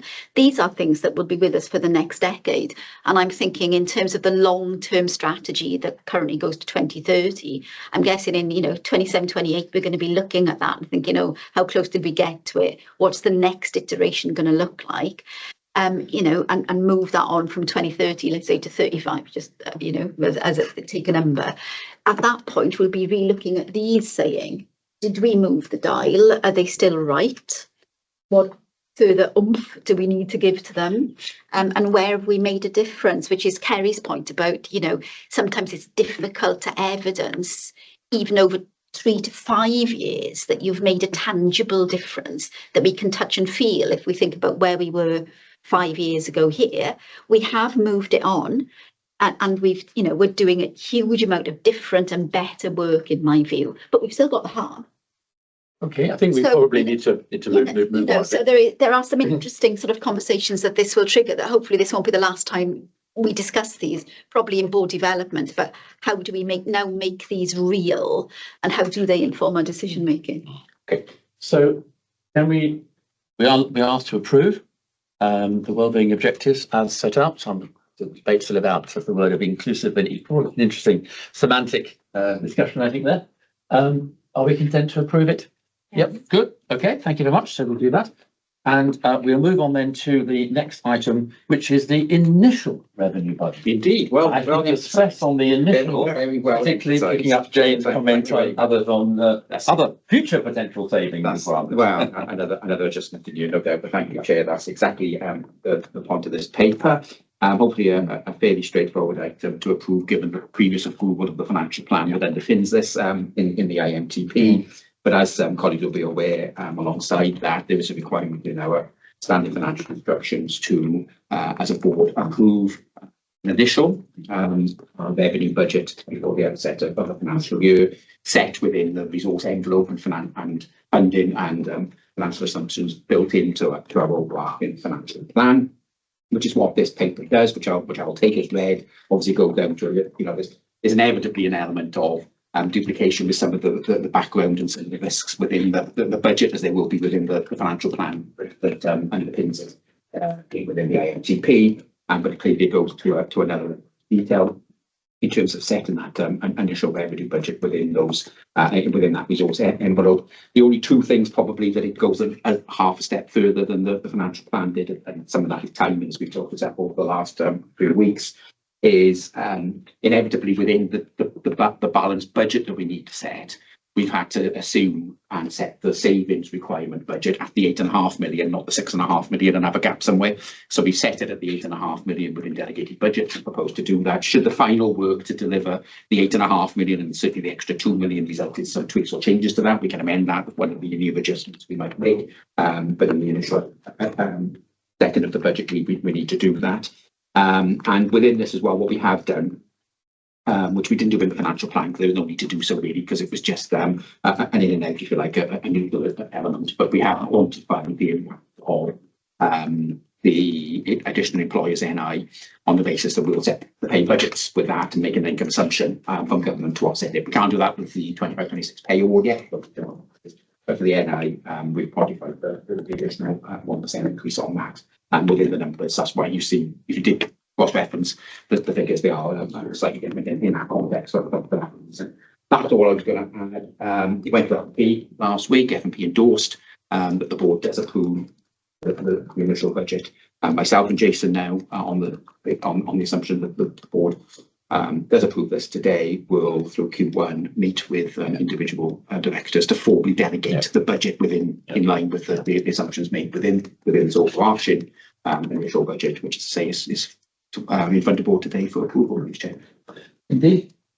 Jane, I know you did speak to it a few minutes ago. No, I think it's reflected in previous discussions indoors. Peter? Yeah, no, absolutely. I think it's just worth, us as a board recognising this is a really good achievement, to balance budgets. It's not seen elsewhere. However, my only warning on that is the fact that we've got excellent financial management across the organisation doesn't necessarily mean that we can absorb unplanned costs. And I will draw specific attention to the EMT rebanding, which, as you know, we didn't think we'd have to pay for it. Then in the current year, we said we can accommodate it, and now it's moved to the implications being included in 25/6, which has had a knock-on effect to the fact it's now 8.5, not 6.5. So it's a plea, and there's murmurings about other, the fact that we are a well-run organisation financially with sound financial management doesn't mean that we can necessarily accommodate other costs. So I would just put that out there as a board. I mean, we're in a very good position financially, so well done. However, as we go forward, our capacity to absorb these unplanned areas is not limitless. So I think we should note that. But well done to everybody in the team in getting a balanced budget, subject to 2 million, which I think we're confident we could find. But I think we should just be aware of that risk of being very efficient. Thank you, Peter. You're absolutely right. I'd echo that. I mean, at the end of the day, it's a balanced budget, sort of. It's a kind of balanced budget. Trust us, we'll sort out the 2 million somewhere, which just exemplifies that, it's difficult. And you're quite right that if other things came out during the course of the year, given that we've still got this mystery 2 million to find somewhere, that would just add to the burden. But I think, we all recognise that everywhere you look at the moment, there's financial constraint, whether it's at UK government level or whether it's internationally or whether it's in Wales, everywhere. But well done to everybody involved, Chris. And we're asked to approve it. It's been recommended for approval by Jane and her committee. So are we content to take the recommendation and approve it? Good. Okay, thank you much. Approve that. We wish you good luck in finding the mysterious 2 million. And delivered power. Cupboard somewhere. It's under the bed. We'll all go hunting in the cupboard. Okay, so Rachel, back to you on an IMTP issue, but this is actually just like looking back at the performance this year rather than looking at next year. Yes, and I don't want to say much on this. People will have read it, and also went to Finance Performance Committee.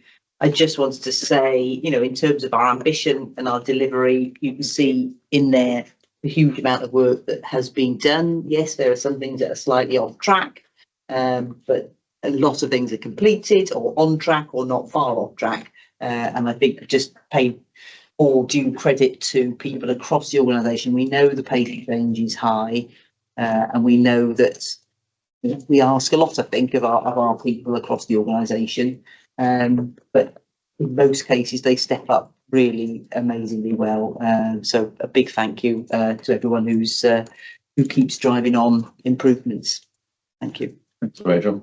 I just echo that. I mean, we do ask a huge amount, and I was just thinking, just there, just flashing my mind, was thinking that this year alone, what major projects have we suddenly had to really put all hands to the pump, particularly in the call centre with the change in the systems there, whilst continuing to do the day job. Yeah. All of the work which has been going on to transform in the call centre with the RIC model and the rapid screening and so on. All of that is being done whilst you're continuing to answer the phones. You're quite right. We do often. It is amazing how much extra work people can do apart from doing the day job, doing all the other things that they're asked to do. So that's great. Any questions or comments to Rachel in terms of progress on this year IMTP, which is clearly obviously drawing to an end? Good. Okay. Thanks, Rachel. Thank you. All right. Chris, we're back with you. Financial performance. Thank you, Chair. And again, you know, hopefully, a fairly quick item in the context of from a number of lenses. I'll take the papers read. Again, we had a good run at this at F&P last week. The paper builds on a detailed write-up presentation. The committee received the detailed write-up month 10. We've written up month 11 since then. We presented month 11 to the committee. And again, obviously, in the context of where we are with 3 or 4 days of the financial year left, is limited us to change things now, not that we need to. The position is broadly in line with that view which you've seen for recent months. As I say, I'm not expecting minimal impact or changes now over the next week or so. So just on that, I'm hoping end of next week, but certainly early the week after, we'll start to see our draft month 12 position, which will then obviously build on that for the draft year end position, which then through the rest of April, the team drafts the accounts. The deadline for the submission of the draft accounts 24-25 is by the 2nd of May. And then the audit period runs until the end of June. So much more on that to come in the future. The one bit I did want to pull out of the paper, we did have a bit more of a detailed conversation on this bit. And F&P was on the capital update and making sure we deliver the capital expenditure limit. We went through, as I say, in a little bit more detail than what's in this paper today now.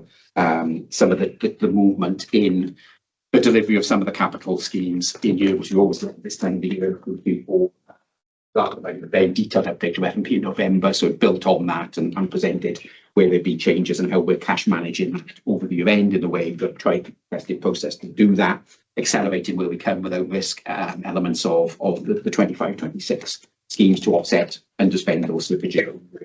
We pay that in 50 years and return we broker that. So we sort of shared a bit more detail about some of the makeup of that.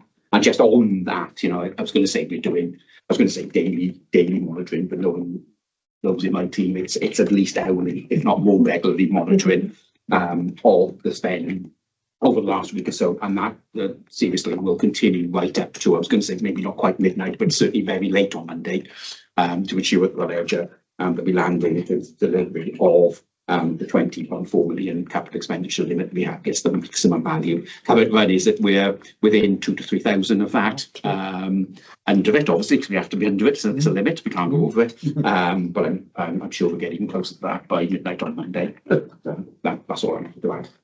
Excellent. Thank you very much, Chris. Any questions or comments? I mean, it's 11, it's almost too late. Sorry, Chair, just very quickly, I think that reinforces the previous point about the excellent financial management. It's not easy. You've got to come in bang on. As you said, I think there's a pragmatic approach to that capital in terms of accelerating some items. So this is a collective rather than everywhere. Yeah, absolutely. Unsung heroes in the back of they are. Yeah. They are. They definitely are. Thank you, Chris. Pass our thanks to your team. And we are asked to note that, which we duly do. So item 16, we are looking at speaking up safely. Lizzie O'Shea is not able to make it today. So Angie, over to you, I think, for this. Thank you, Chair. This is the first formal report that we're bringing to you. And if you remember back in September, Lizzie came along and just gave a brief update on the first 3 months in her new role as our guardian. But also gave you an indication of some of the work she would have been focusing on. So I'm delighted to bring it to you today. In particular, I'd like to draw the board's attention to some of the progress that's been made, in particular the engagement activities over the last 6 months. Some of you will remember at the roadshows we had a session around speaking up safely, but we've also done some work with our university students at hospitals and continue to attend various events across the organisation to reinforce speaking up safely. A key point as well, we've just participated in an internal audit in relation to this particular process framework, and that should be coming in the next couple of months. So again, really good to get some external scrutiny of what we've been doing. In terms of I'll take the paper as read, and in particular the appendix, but a couple of key things I just want to point out to you. Obviously, it's pleasing to see the numbers of concerns coming forward. That means it's working. That means that people are using this brief, but also recognising that we're trying to resolve as many issues as possible at the local level. I think as well, another key point to sort of highlight as a positive is the number of colleagues through the Speaking Up Safely route who start off wanting to remain anonymous and then move into feeling more comfortable with a confidential approach, which is really down to that building of trust. So really positive. And then probably the other key thing I wanted to just bring to your attention is our sort of focus going forward. We've put in an enormous amount of effort in terms of making sure people understand this process. But now we're really looking at the impact on individuals who do come forward. Are they suffering any detriment as a result of coming forward? How can we support them if they are? What else do we need to wrap around that? And we're working closely with some external organisations, and we reference in the paper, NatWest in particular, who've done some really great work around risk assessments for anybody who does speak up and how you can mitigate the impact of that. So from a board perspective, I'm happy to take any comments, but also to just give you that continued reassurance and ask for your support in terms of continuing to promote the importance of speaking up and obviously to point people to the relevant channels. Happy to take it. Good, thanks, Angie. So any questions to Angie? Well, it's just a further observation, really, isn't it? I'm involved in Jason's quarterly update with Lizzie and Angie and Catherine, and I think we should take a lot of confidence in we're on the right track, but the numbers will inevitably increase, which is a good thing. But we shouldn't underestimate the leadership context of this and all the other work that's going on that impacts on this, the leadership and management framework, our West Way, culture change champions. It's so connected to, our people strategy and everything else that's going on. So I just wanted to give some assurance around that, Chair. Great, thanks very much. Up the end. Yes, thank you. It was just with my styro cap on to provide some assurance to board that we've asked our records team to prioritise the records guidance around the database, just given the nature of the data that will be captured. The team are supporting and the team with that and find that bit of assurance to everybody. Thanks, John. Yeah, thanks, Johnny. I found the graphical stuff really interesting in the appendix. I mean, it tells it told me a very interesting story. It wasn't what I expected actually. So it's early days because only a couple of courses on, but it's I think it'll be a very interesting developing story. Yeah, thanks. Yeah, thank you. And obviously I'm not in people committee either, but I guess I was just noticing that it doesn't quite yet, does it, read across in terms of staff survey and people's safety and well-being. And so, yes, I understand that's because of work of raising confidence. The other bit for me, I guess, and I also picked this up from other organisations in terms of whether the understanding is really there about the patient safety element, so raising concerns about patient safety, because that's also quite low here. And given that we're talking quite a lot about harm, I just wondered, I think it seems that staff understand the utility of this process in terms of bullying and harassment, which is really important, not undermining that whatsoever or minimising it, better word. But do they absolutely have the understanding around the patient safety aspect as well? I can see Liam's got a hand up. But I would say it's what we have had back on feedback is colleagues are much more comfortable about raising concerns about patient safety through the right channels. If you remember, the Speaking Up Safely framework is really the last resort. It really is. And I think that's why we expected to see far more in that sort of bullying and harassment, in that inappropriate behaviours, and less in the the clinical concerns. But Liam, would you like to add anything? Yeah, so it just kind of built exactly on what you're saying, Angie. So there's the role of Speak Up Safely Guardian, which is when nothing else feels safe and when nothing else is working. We've got a very clearly defined process and one that is very actively used. So we obviously have Datix for routine reporting that actually gets quite a lot coming through. But we also have a highly confidential Datix process whereby a staff member can report through Datix. They can mark it as highly confidential, and that gets a safeguarding of PTR and a people services review to make sure that we locate it into the right place for ongoing support and investigation. And we do get stuff through that route, but that doesn't require to Speak Up Safely Guardian. It's much more a systemic issue that the trust has had prior to my being here. And Rhiannon, just if I could come back on that point, I think you're right. In terms of, for us, we'll come on to the staff survey next. But part of the reason I mentioned the point about detriment is because one of the key issues that we hear is, if I do raise something, how confident that it will be addressed, but also how will I be treated? So the emphasis on that, we hope, will mitigate some of that concern, but it is very early days. Yeah, understood. Thank you. Sorry. Thank you, Chair. Angie's probably more of a comment from me rather than maybe needing a response, but it's an important angle that I think is necessary to bring through, because there is, of course, an undeniable aspect of why this is important and is necessary and essential to do. And I don't wish to dissuade from that at all. I fully agree with it.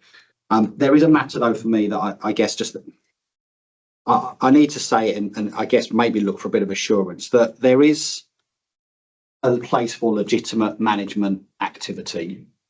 And what I'm alert to is that sometimes what can get in the way of undertaking legitimate management activity is a worry that that individual, that manager, could be held out as a bully or harassing staff as a consequence of doing legitimate management activity. And for some people that can get in the way, and for some it can really play on their mind, because they could be concerned about a report being made against them.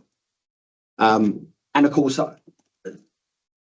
having dabbled in a little bit of research around this, what we also know is that when leaders and managers are taking action that seeks to challenge a status quo or seeks to tackle cultural or established power bases, they can actually make themselves vulnerable to those types of allegations being made against them in efforts either to usurp that or to undermine it. So one statement for me is, I think as a board, it's really important that we remain alert to the potential for that. And I guess maybe what I am asking or looking for the assurance of is that within this process, we are alert to that, and that we have a mechanism through which that's also tackled. Yeah, and really good point, I think, Leah. And, definitely in terms of the alert, the lessons learned we do across every single case that we get, the themes that come through. But I think it also links to the work that we're going to reference around our WAS way in leadership. One of the key areas we're going to be looking at is leaders and the crucial conversations they have with their staff.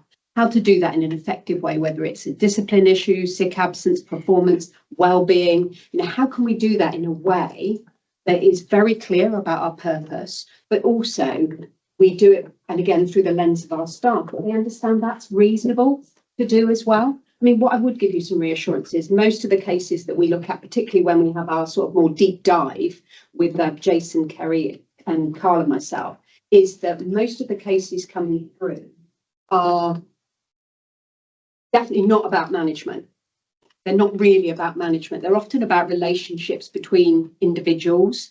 That seems to be the most common theme. So again, I'm reassured by that. And I think the fact that so many of them around bullying and harassment, that's going down, does give us reassurance. But it is something we're mindful of. And whenever we talk about speaking up safely, particularly when I was at a culture event this week with managers and youths, it is about saying, you know, ultimately, if we can deal with things early, if we can address them at the most earliest stage, these things will not escalate. And we want to give managers the confidence to do that. But I think it's worth mentioning. So thank you. Good, thanks very much. I'm conscious we've now got clear on the screen. We're going to change the agenda slightly in order to accommodate the item on structural assessment audit Wales. So before we move to that, any final comments on the wellbeing on the freedom to speak up? Sorry, freedom to speak up. Any final comments on that? Okay, thanks, Andy. We note that. Okay, in that case, we're going to move to item 18, which is the Audit Wales report. We welcome Claire. You're there. Can you hear us? Good afternoon. Yes, can hear you fine. Thank you. Excellent. Thank you very much. And I think we're going to hand over to you for this item. Great. Thank you. Yeah, so here just to present the annual audit report for 2024, which summarises the findings from our audit work at the Trust during the year, which includes our audit of accounts, as well as our audit of arrangements for securing efficiency, effectiveness and economy in the use of resources. Each of the reports contained within this summary have been through our usual process of being agreed with the Trust, having management responses in place for any recommendations, and the reports individually have been considered and discussed by the Audit Committee during the year. The audit of accounts work is included on pages 7, 8 and 9, and that highlights that the accounts were properly prepared and materially accurate with no material weaknesses in internal controls. We issued an unqualified opinion on the 2023-24 accounts. However, we did bring some issues to the attention of officers and the ARAC. Our audit work with regard to efficiency, effectiveness and economy is summarised on pages 10 through 17. And during 2024, that included reviews such as cost savings arrangements, which commented positively on the Trust's excellent track record of savings delivery, but it did identify some areas for improvement in relation to savings identification and reporting. We also conducted a follow-up review of quality governance, which showed that progress had been made against each of our recommendations from 2022 when we did the original review, but that there remained further work to be done to ensure that information which is reported to Quest provides effective and regular assurance. And then we also conducted our annual structured assessment report, which commented positively on the work of the Trust to improve aspects of its governance arrangements, to continue its strong financial performance, and to the recent work to enhance its clinical model. We made a small number of recommendations within that report, which I'm aware through our ongoing engagement with Trish and the team are already progressing really well. We have two pieces of performance audit work that remain underway at the moment, which is our review of managing demand for urgent emergency care and our review of digital services. These will be reported to the Audit Committee in the coming months. That's all I was going to say, apart from to say thank you, of course, to everyone at the Trust who supports us in our work by sharing information and providing us with their time and input, and happy to take any questions on any of that. Thank you, Claire, very much. Peter, do you want to add any comments? No, not really. Just to say thanks to the team. This did get a good airing at ARAC. Not more, nothing more to add really, but it's really good working relationship. That's clear with the various teams. So thanks to Flair. Nothing further to add really, Chair. Okay, thanks, Peter. I don't know, Chris, whether you want to add anything. I mean, in terms of not good words about financial. And it's a consolidation of things we already know essentially, so it's gone through the years. So I think all from me, Chair. Good. Okay, Tim. Yeah, just one minor one, Fleur, which is in relation to the urgent and emergency care audit. that today's meeting has spent quite a lot of time focusing on the All Wales position and recognising the importance of a good understanding that we need to have across all of the partners that deliver for urgent emergency care. So I think it's probably worth us noting in the context of that discussion earlier today that we're looking forward to receiving that audit, because we think it will be a really powerful audit to help us continue to play our full part in improving patient safety and care across the country. Thank you. Just looking around the table to see if there are any other questions or comments. It doesn't look like there are. So thank you for joining us. Thank you for the report. And have a nice lunchtime. Thank you very much. All right, thank you very much. Right. Okay, so it is lunchtime. We'll take a break there. We've still got one item behind, but we'll soon catch up. So it's exactly 1 o'clock. We're scheduled to run a lunch break at 1. So let's do that. Let's re-meet in 40 minutes time at 20 minutes to 2. Wonderful. Right. Thank you very much. Yeah.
Okay, we're on. Right, thank you very much. Welcome back. Fantastic timekeeping. That's absolutely brilliant. So we just got one item that we skipped over before we invited Claire to join us, and that's item 17, which is the staff survey update, and that's Joanne. Thank you, everybody. Hopefully you've had a chance to look through the detailed Appendix 2 and Appendix 3 of the graphic. I was hoping with Truffle today that we would have an opportunity for to take any comments from colleagues, but also to get your endorsement to our proposed approach to how we're going to cascade and share the results. If I can just pull out a few key highlights and then happy to take any questions. In particular, I wanted to just reference the response rate, the obviously significant increase in response rates.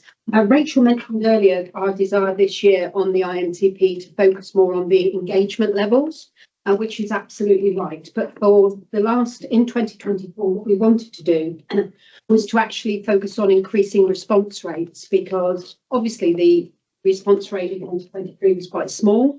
So we were delighted that we saw such a significant increase in 2024, but we really now want to also focus on engagement levels.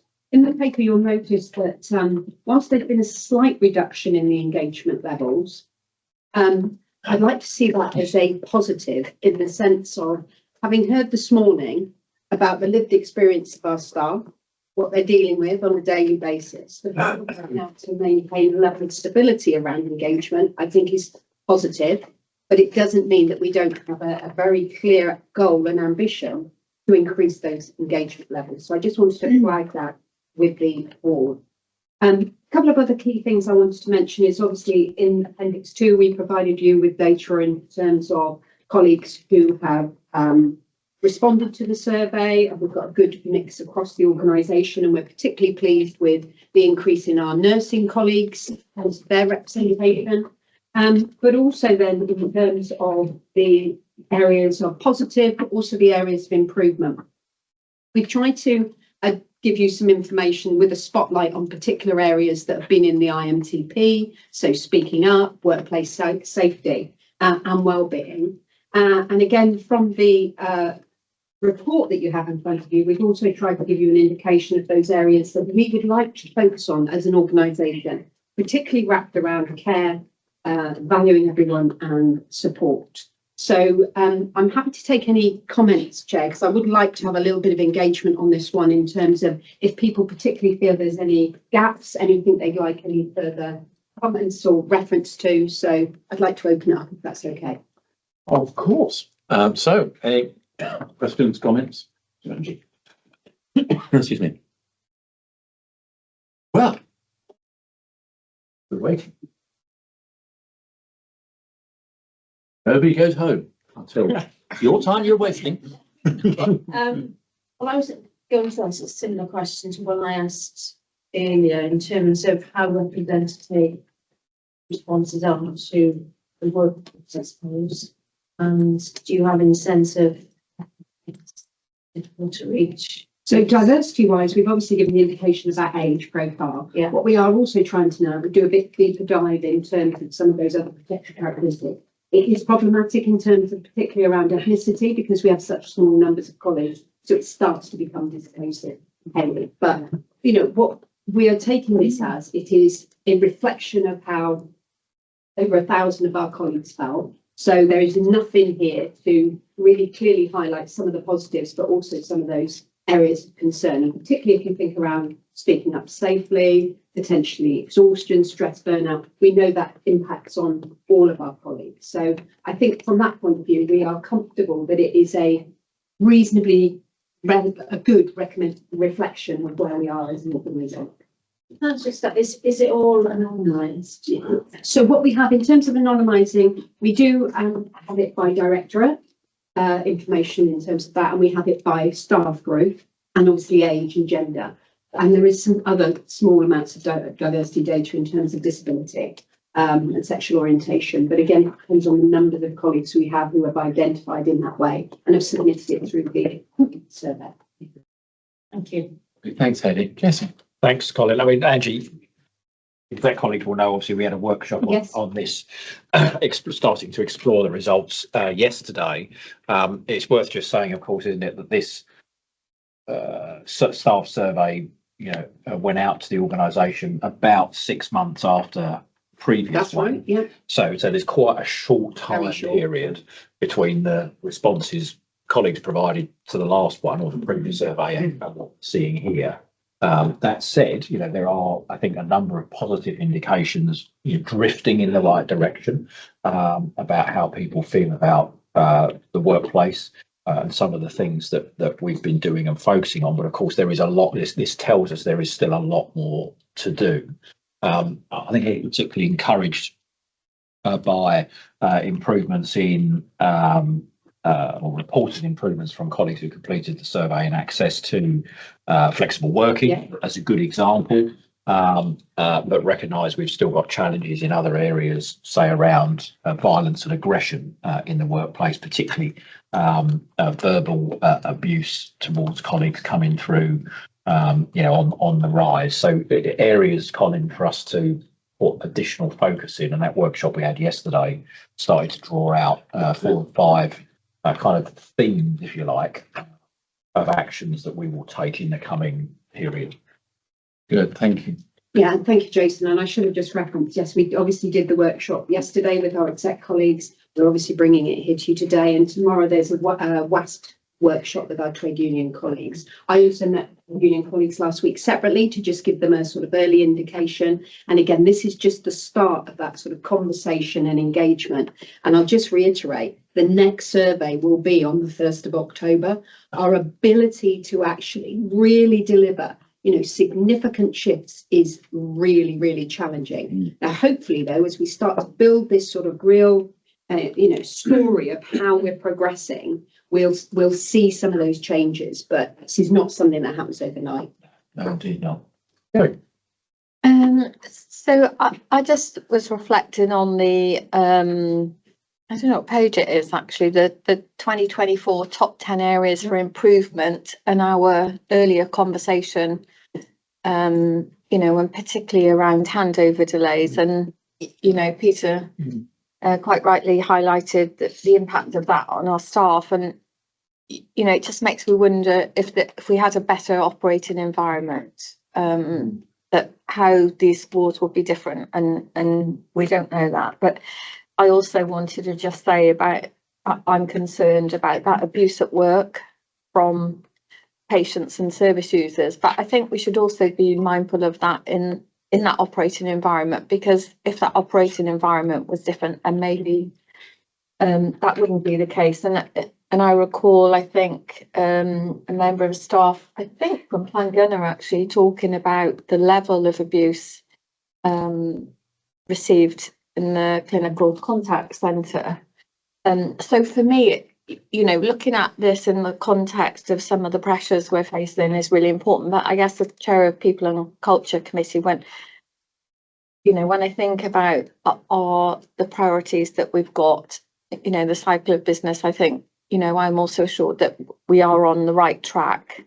But probably of all of them, and thinking about violence and aggression, Liam, that's probably a question I think that I'd like to reflect on with Carl and Angie and perhaps Liam. Is there more we need to do in that space? Thank you. Ben wants to come in second, but I think Jason probably needs to come. Well, thanks, Colin. And it's just respond directly to the question, Kerry. I mean, I don't want to overgloss this and make it sound, more significant than perhaps it is. But I have a strongly held belief that if we didn't have the pressure that we see across the system, our workplace experience for all of our people would be markedly better, because we touched on it earlier, didn't we? It impacts on morale in so many ways. For colleagues in contact centres with dealing with abusive patients who are frustrated because they can't get an ambulance for so long, crews on the ground again getting that same experience. If a patient has been waiting for a long time in the back of an ambulance, they can't get their break, they can't get off on time, they can't see their manager, they can't get developed, can't get time in lieu.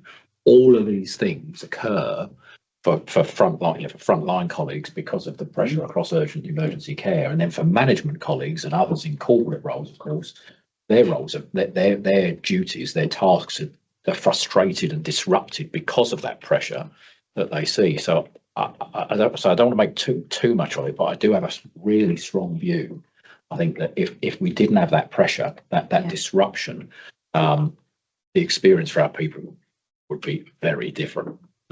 Just to reinforce that, we have now got obviously the free text data that we've had, 400 or 500 people who actually took the time to share, detailed comments with us. And that theme of that daily lived experience and the impact it has comes through loud and clear. So that point about that commitment line, about really trying to reduce the overruns, trying to create whatever we can within our gift to really support colleagues is definitely the way we're going to have to address this. If Bethan wants to come in, and Liam wants to come in, so go to Bethan first, Liam, and then anybody else. Thank you, Chair.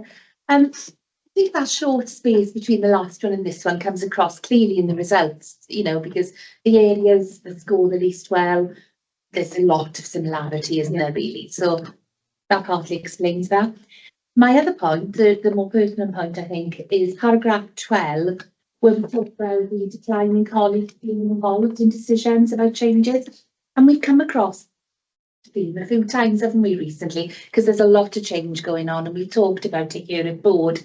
And I know historically we've invested an awful lot of time in terms of training, development, supporting our frontline managers, because there's a part there in terms of organisation-wide communication, but there's also that crucial aspect of the managers, isn't it? And it's not just about having the one-to-one engagement. I know it's firmly on as one of the key objectives, but it's the quality of those, isn't it? It's the confidence of the manager as well going into those to manage the more difficult conversations more effectively. Are we going to continue to invest and develop and support as on the job mentoring for some of our managers that are having difficulties, I guess? So as part of our West Way, one of the core manager essentials is crucial conversations and how to have an effective one-to-one. So I do think that will be addressed there. But also at our workshop yesterday, we really started to explore, what do you mean by involved? You talk about people, the question is do you feel involved in decisions that affect you? So we really want to work with our trade union colleagues to talk about what does involvement look like for colleagues? Is it involvement through their trade union? Is it involvement in one-to-one conversations? So I think that's a real key pick that we picked up, and it is going to be a priority for us. So thanks for flagging. And sometimes that involvement is about us being open with them and actually saying, do you know what? For this issue, for this item, we just need to tell you this is where we're at and the way we're going forward. And there isn't the opportunity for consultation and for you to affect that decision. And I think that openness for all of you would go a long way as well, really. Thank you. Thanks, Beth. Thank you.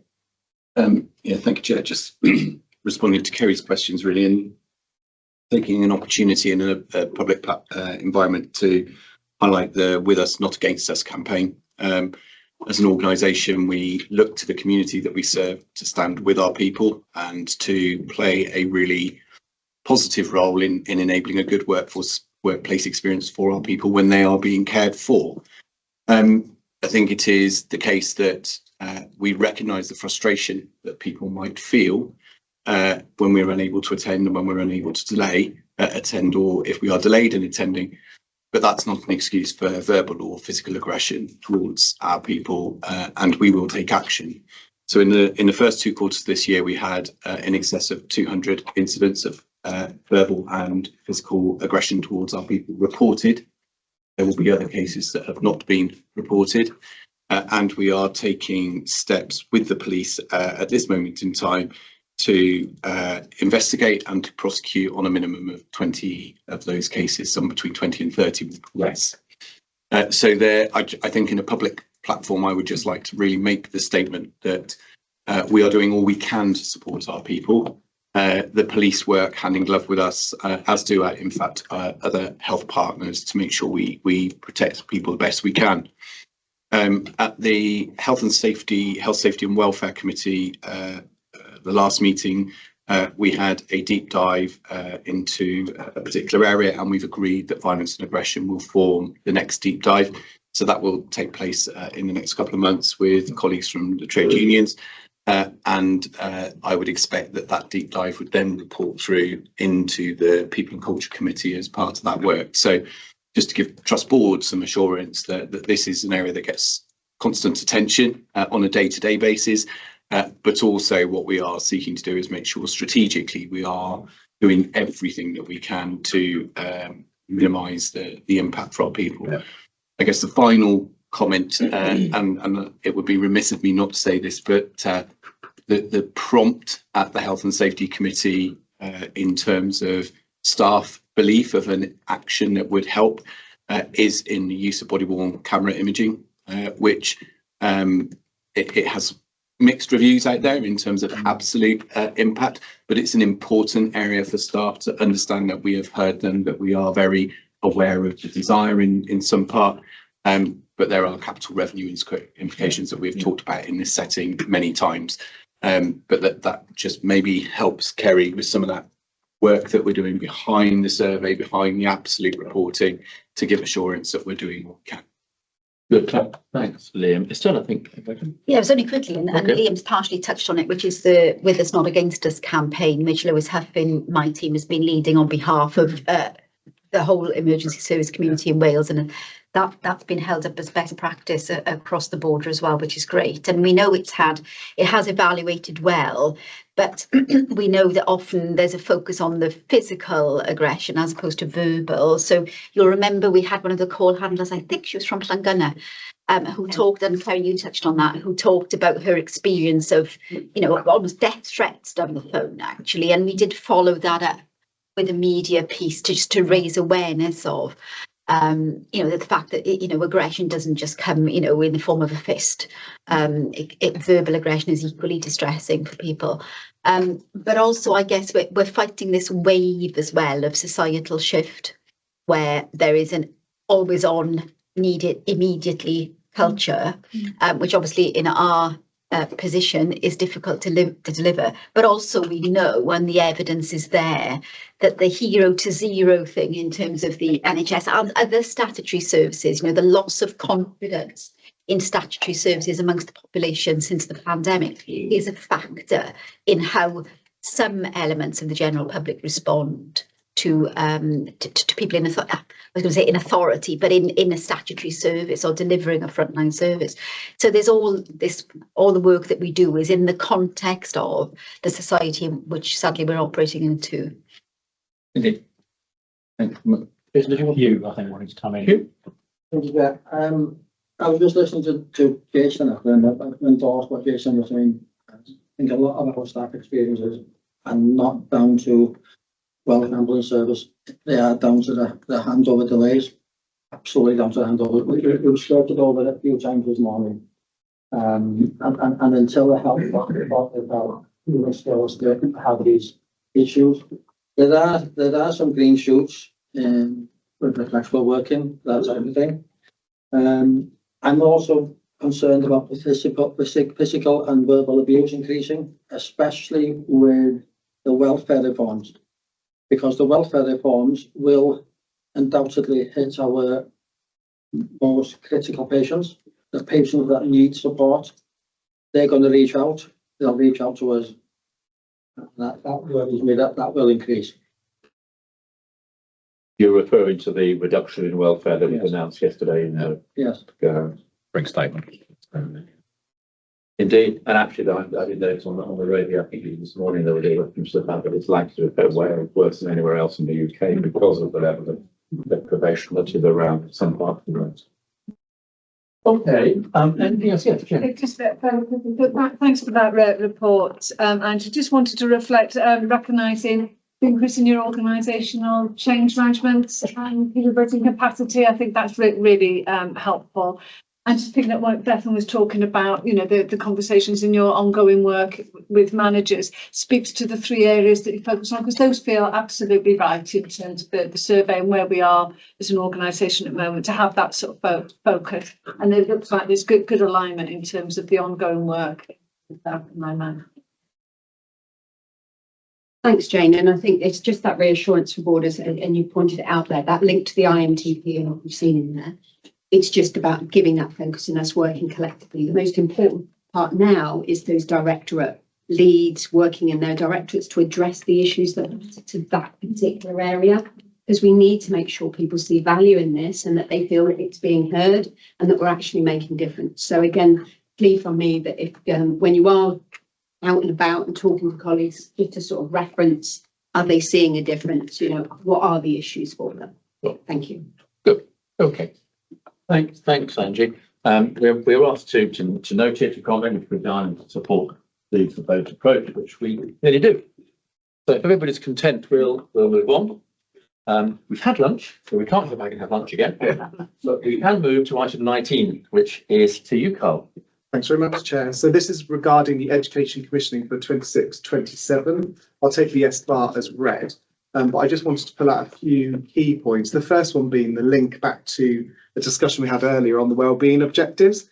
Objective 1 in terms of a socially responsible employer, and the link there in terms of investing in training, education and learning, and also as an anchor employer. So this is about providing sustainable jobs for the future. So I just wanted to add that bit in because I think it's really important in terms of our strategic intent.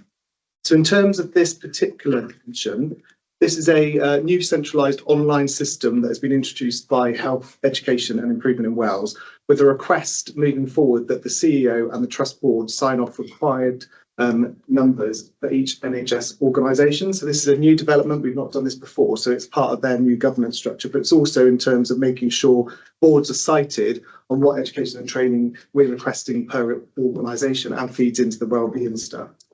So this reflects our shaping of the EMS workforce to take into consideration the increase in numbers of EAPs. It also looks at some of the skill mix discussions that have been had previously, but also stuff that's coming down the line.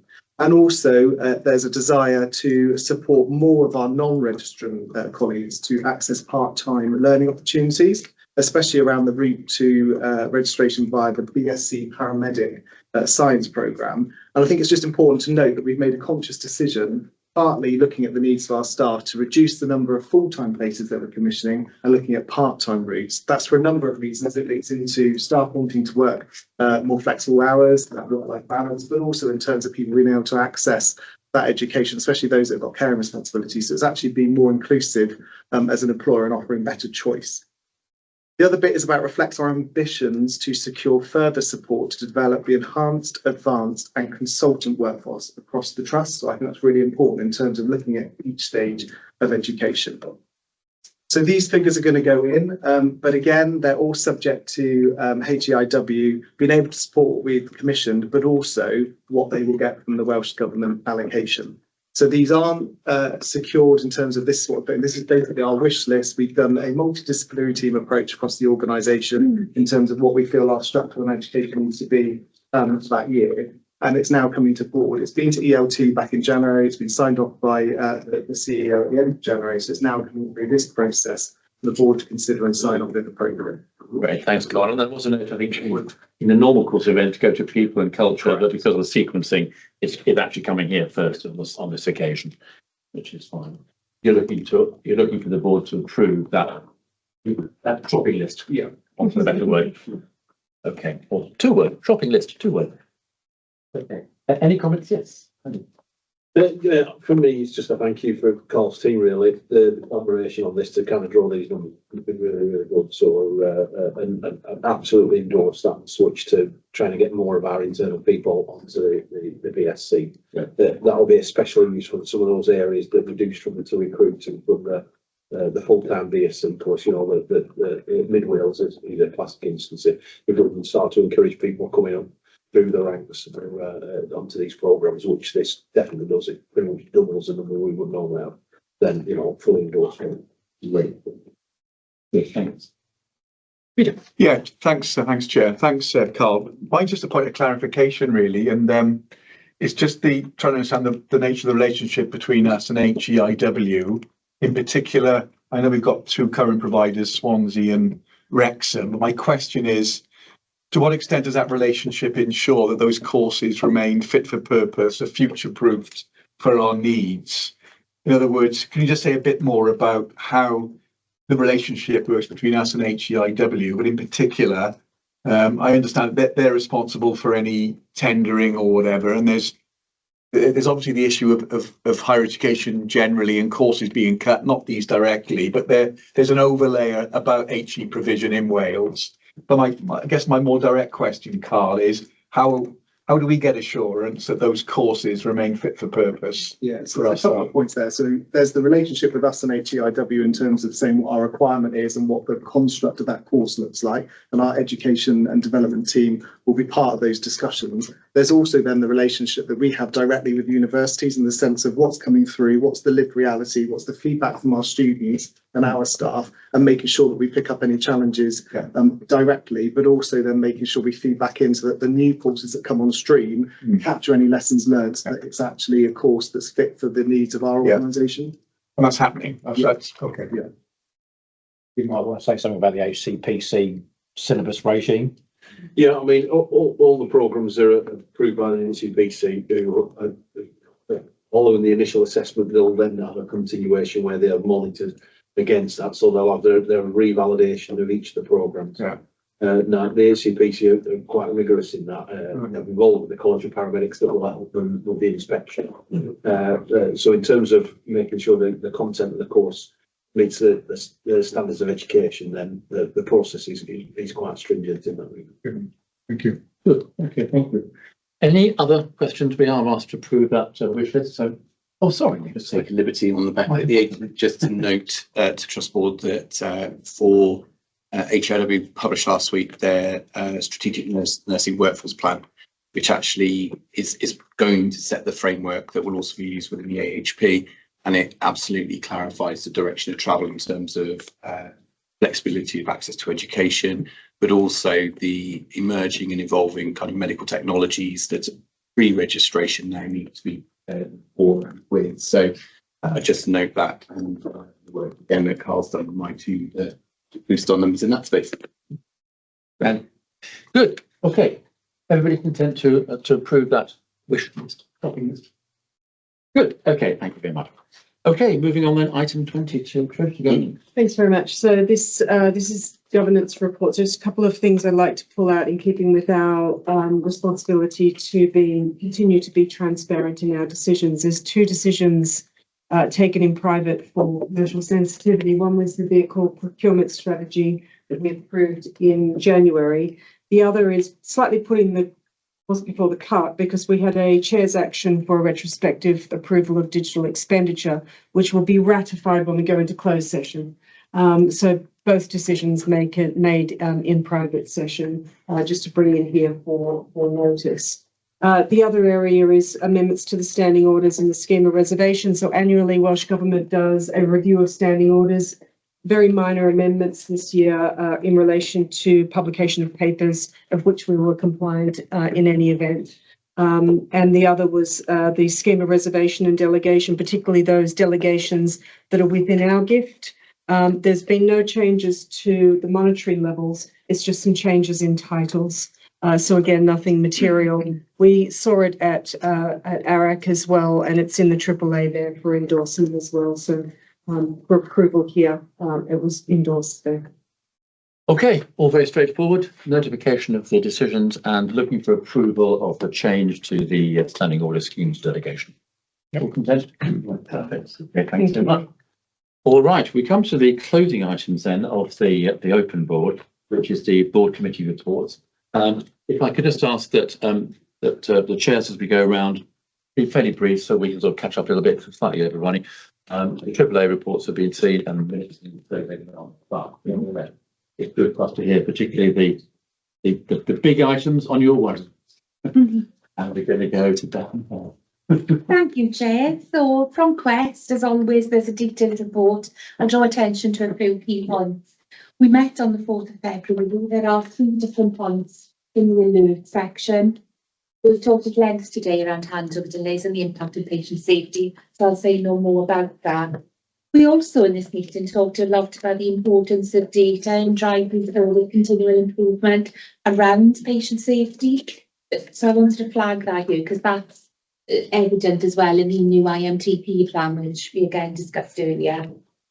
We further noted some challenges in the data expensive for Wales concerned the management system. However, we were assured, given that the review is ongoing and the improvement plan to address all the issues identified.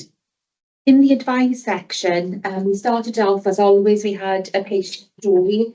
We heard from a lady called Gemma in the most recent meeting, and she shared her experience of accessing healthcare as a profoundly deaf British Sign Language user.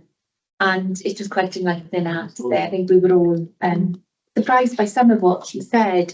She highlighted for us some of her challenges and confirmed that some BSL, so British Sign Language users, they don't understand English, they don't speak English. So, you know, when we are trying to join the two together, they don't match.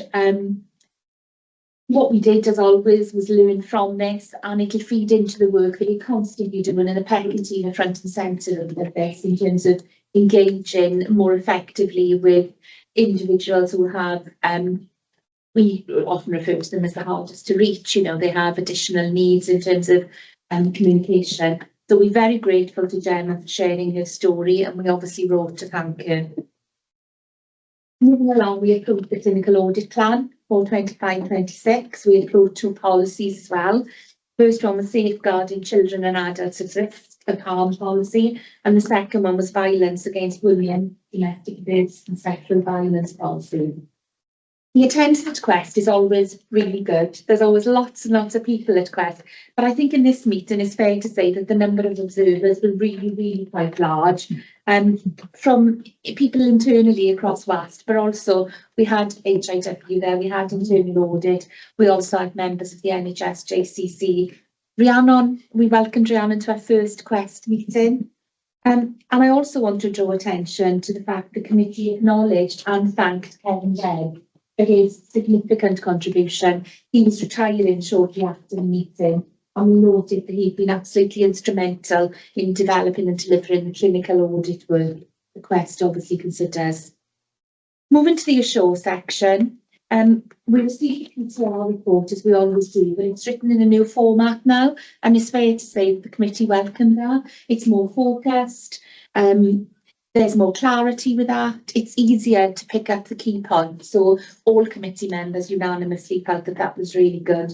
And surprisingly, it's continued to highlight, you know, the ongoing system challenges and the significant work that our staff have to undertake, both in terms of volume and complexity of the matters they deal with.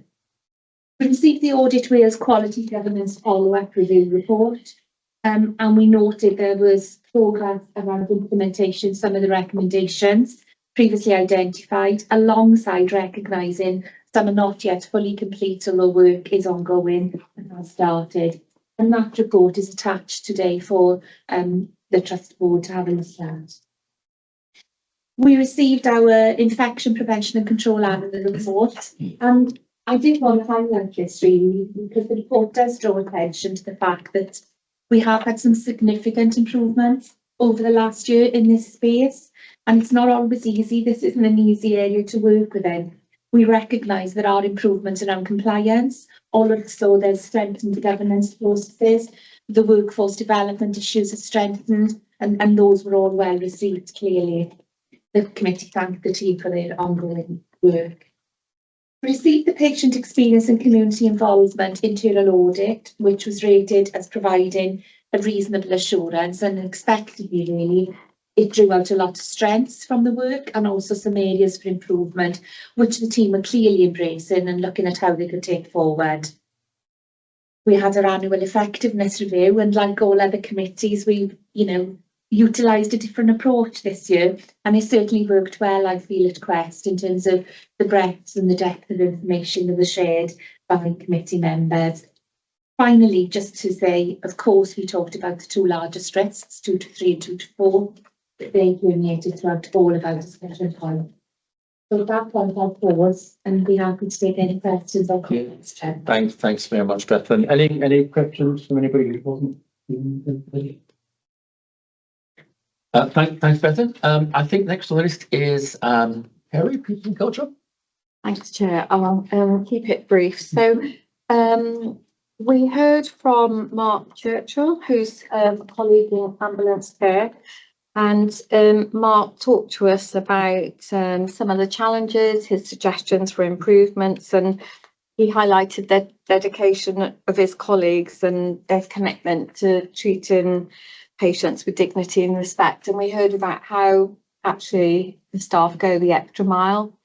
So it was a thought-provoking, a really interesting lived experience, and also you know, we'd heard previously from Mark Harris about the excellent work going on in ambulance care, so that was a helpful lived experience context for us. In Angie and Carl's report and the director's report, we heard updates around our culture champions, so we've now got 161 culture champions, and actually really good that 68% of those are in operational areas. We heard about Catherine Goodwin's work, actually presenting WAS's work on the national stage, both on suicide and speaking up safely. So that was really positive. In Lee's update, Director of Operations update, we talked about a lot of the issues that have come up today, such as shift overruns, and some of the more positive feedback we'd had in relation to the change areas. And then on the Assure section, again, we've touched on this again today for our WAS way. We welcome the leadership and management framework, and we really think this is pivotal to our culture journey moving forward. And also the link here to compassionate practices and how we're working with the leaders across the organisation to ensure that compassionate culture. So, and then just moving on to some audits. So we had the exposure to fumes internal audit, which received reasonable assurance, which I think actually in that audit, it really demonstrated the level of work that's gone on in this area. And we received the resourcing policy internal update, which received limited assurance, but we were assured on the management actions to address the areas that had limited assurance. And then finally, as for Quest, obviously we focused in on the 4 risk areas that the committee has responsibility for. And again, a lot of those have been discussed in detail today. So happy to take any questions, and there's lots more in the report. There is. Thanks, Kerry, because it does emphasise how the risks are being scrutinised in a forensic way, and that's in the committee and your committee, and we'll hear from people about it again, I'm sure. Well, anyway, any questions to Kerry on that? Thank you very much. No? Okay, in that case, we move to Peter. Thanks, Jay. I'll be brief. You've got the, you've probably seen the report. Just a few areas to highlight. Firstly, the internal audit plan for 25-26 was approved.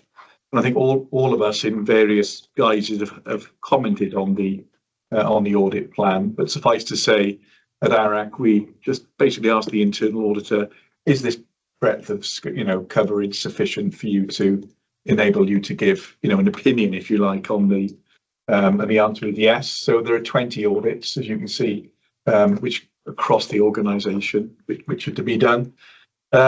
We following up from Beth, and we also received the review of the follow-up of the quality governance arrangements. And I guess our role was to review the comments that Bethan's committee had made. And you can see, we were sort of, very positive. The responses, both to the old ones and the new ones, if you like. So we were assured on that. We received 6 internal audit reports during the year.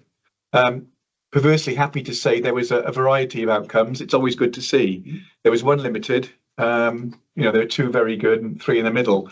Why I say that, if they were all limited, we'd have concerns about the what's going on. If they were all very good, we'd equally have concerns about, are the auditors being asked to look at the right things? So it's always actually quite good to see that. The limited related to vehicle accidents, and there is a bit of housekeeping to be done. A lot of minor accidents now not being reported, and in particular for third-party evidence that we need for insurance claims, it's really important that's documented. So the task and finish group will be set up to look at that. a number of reasonable assurance. Kerry's alluded to one, the exposure to fumes. But I would say congratulations first to Johnny. It's the first report I've seen with no recommendations, no findings. So needless to say, the auditor had a hard time actually. I said, are you absolutely sure you couldn't find anything?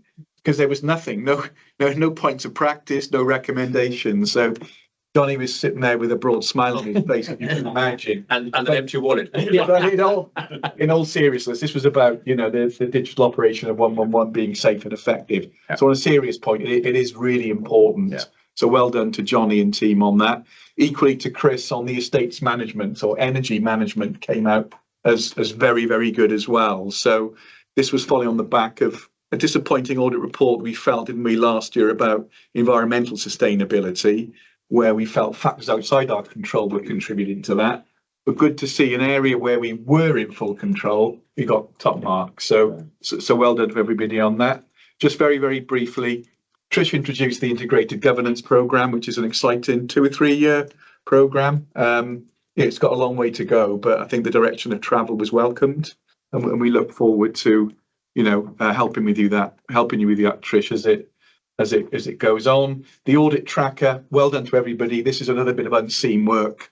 Where are we with a follow up of recommendations? We had none on their third revised date. I don't know if you know, but ARAC basically calls in directors where the third date has been recommended to ensure that all is in order. We didn't have any new ones this time, which is good. And then finally, Colin, to end up on the risk management, I've already mentioned, really good discussion of the overview of our risk transformation programme. So, but I think your point's well made. It's not just an ARAC responsibility, it's a shared one. And it's really good to see that is being affected in practice. That's it from me. Good. Thank you, Peter. Any questions or comments to go on the ARC? Okay. Remuneration Committee is with me. Very routine meeting recently. We had an update on some of the executive and salary pay reviews, which is a Welsh Government issue.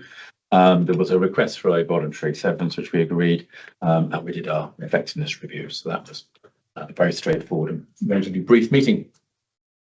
Nobody wants to question a meeting or feature of my life on the Remuneration Committee. Clearly not. Good.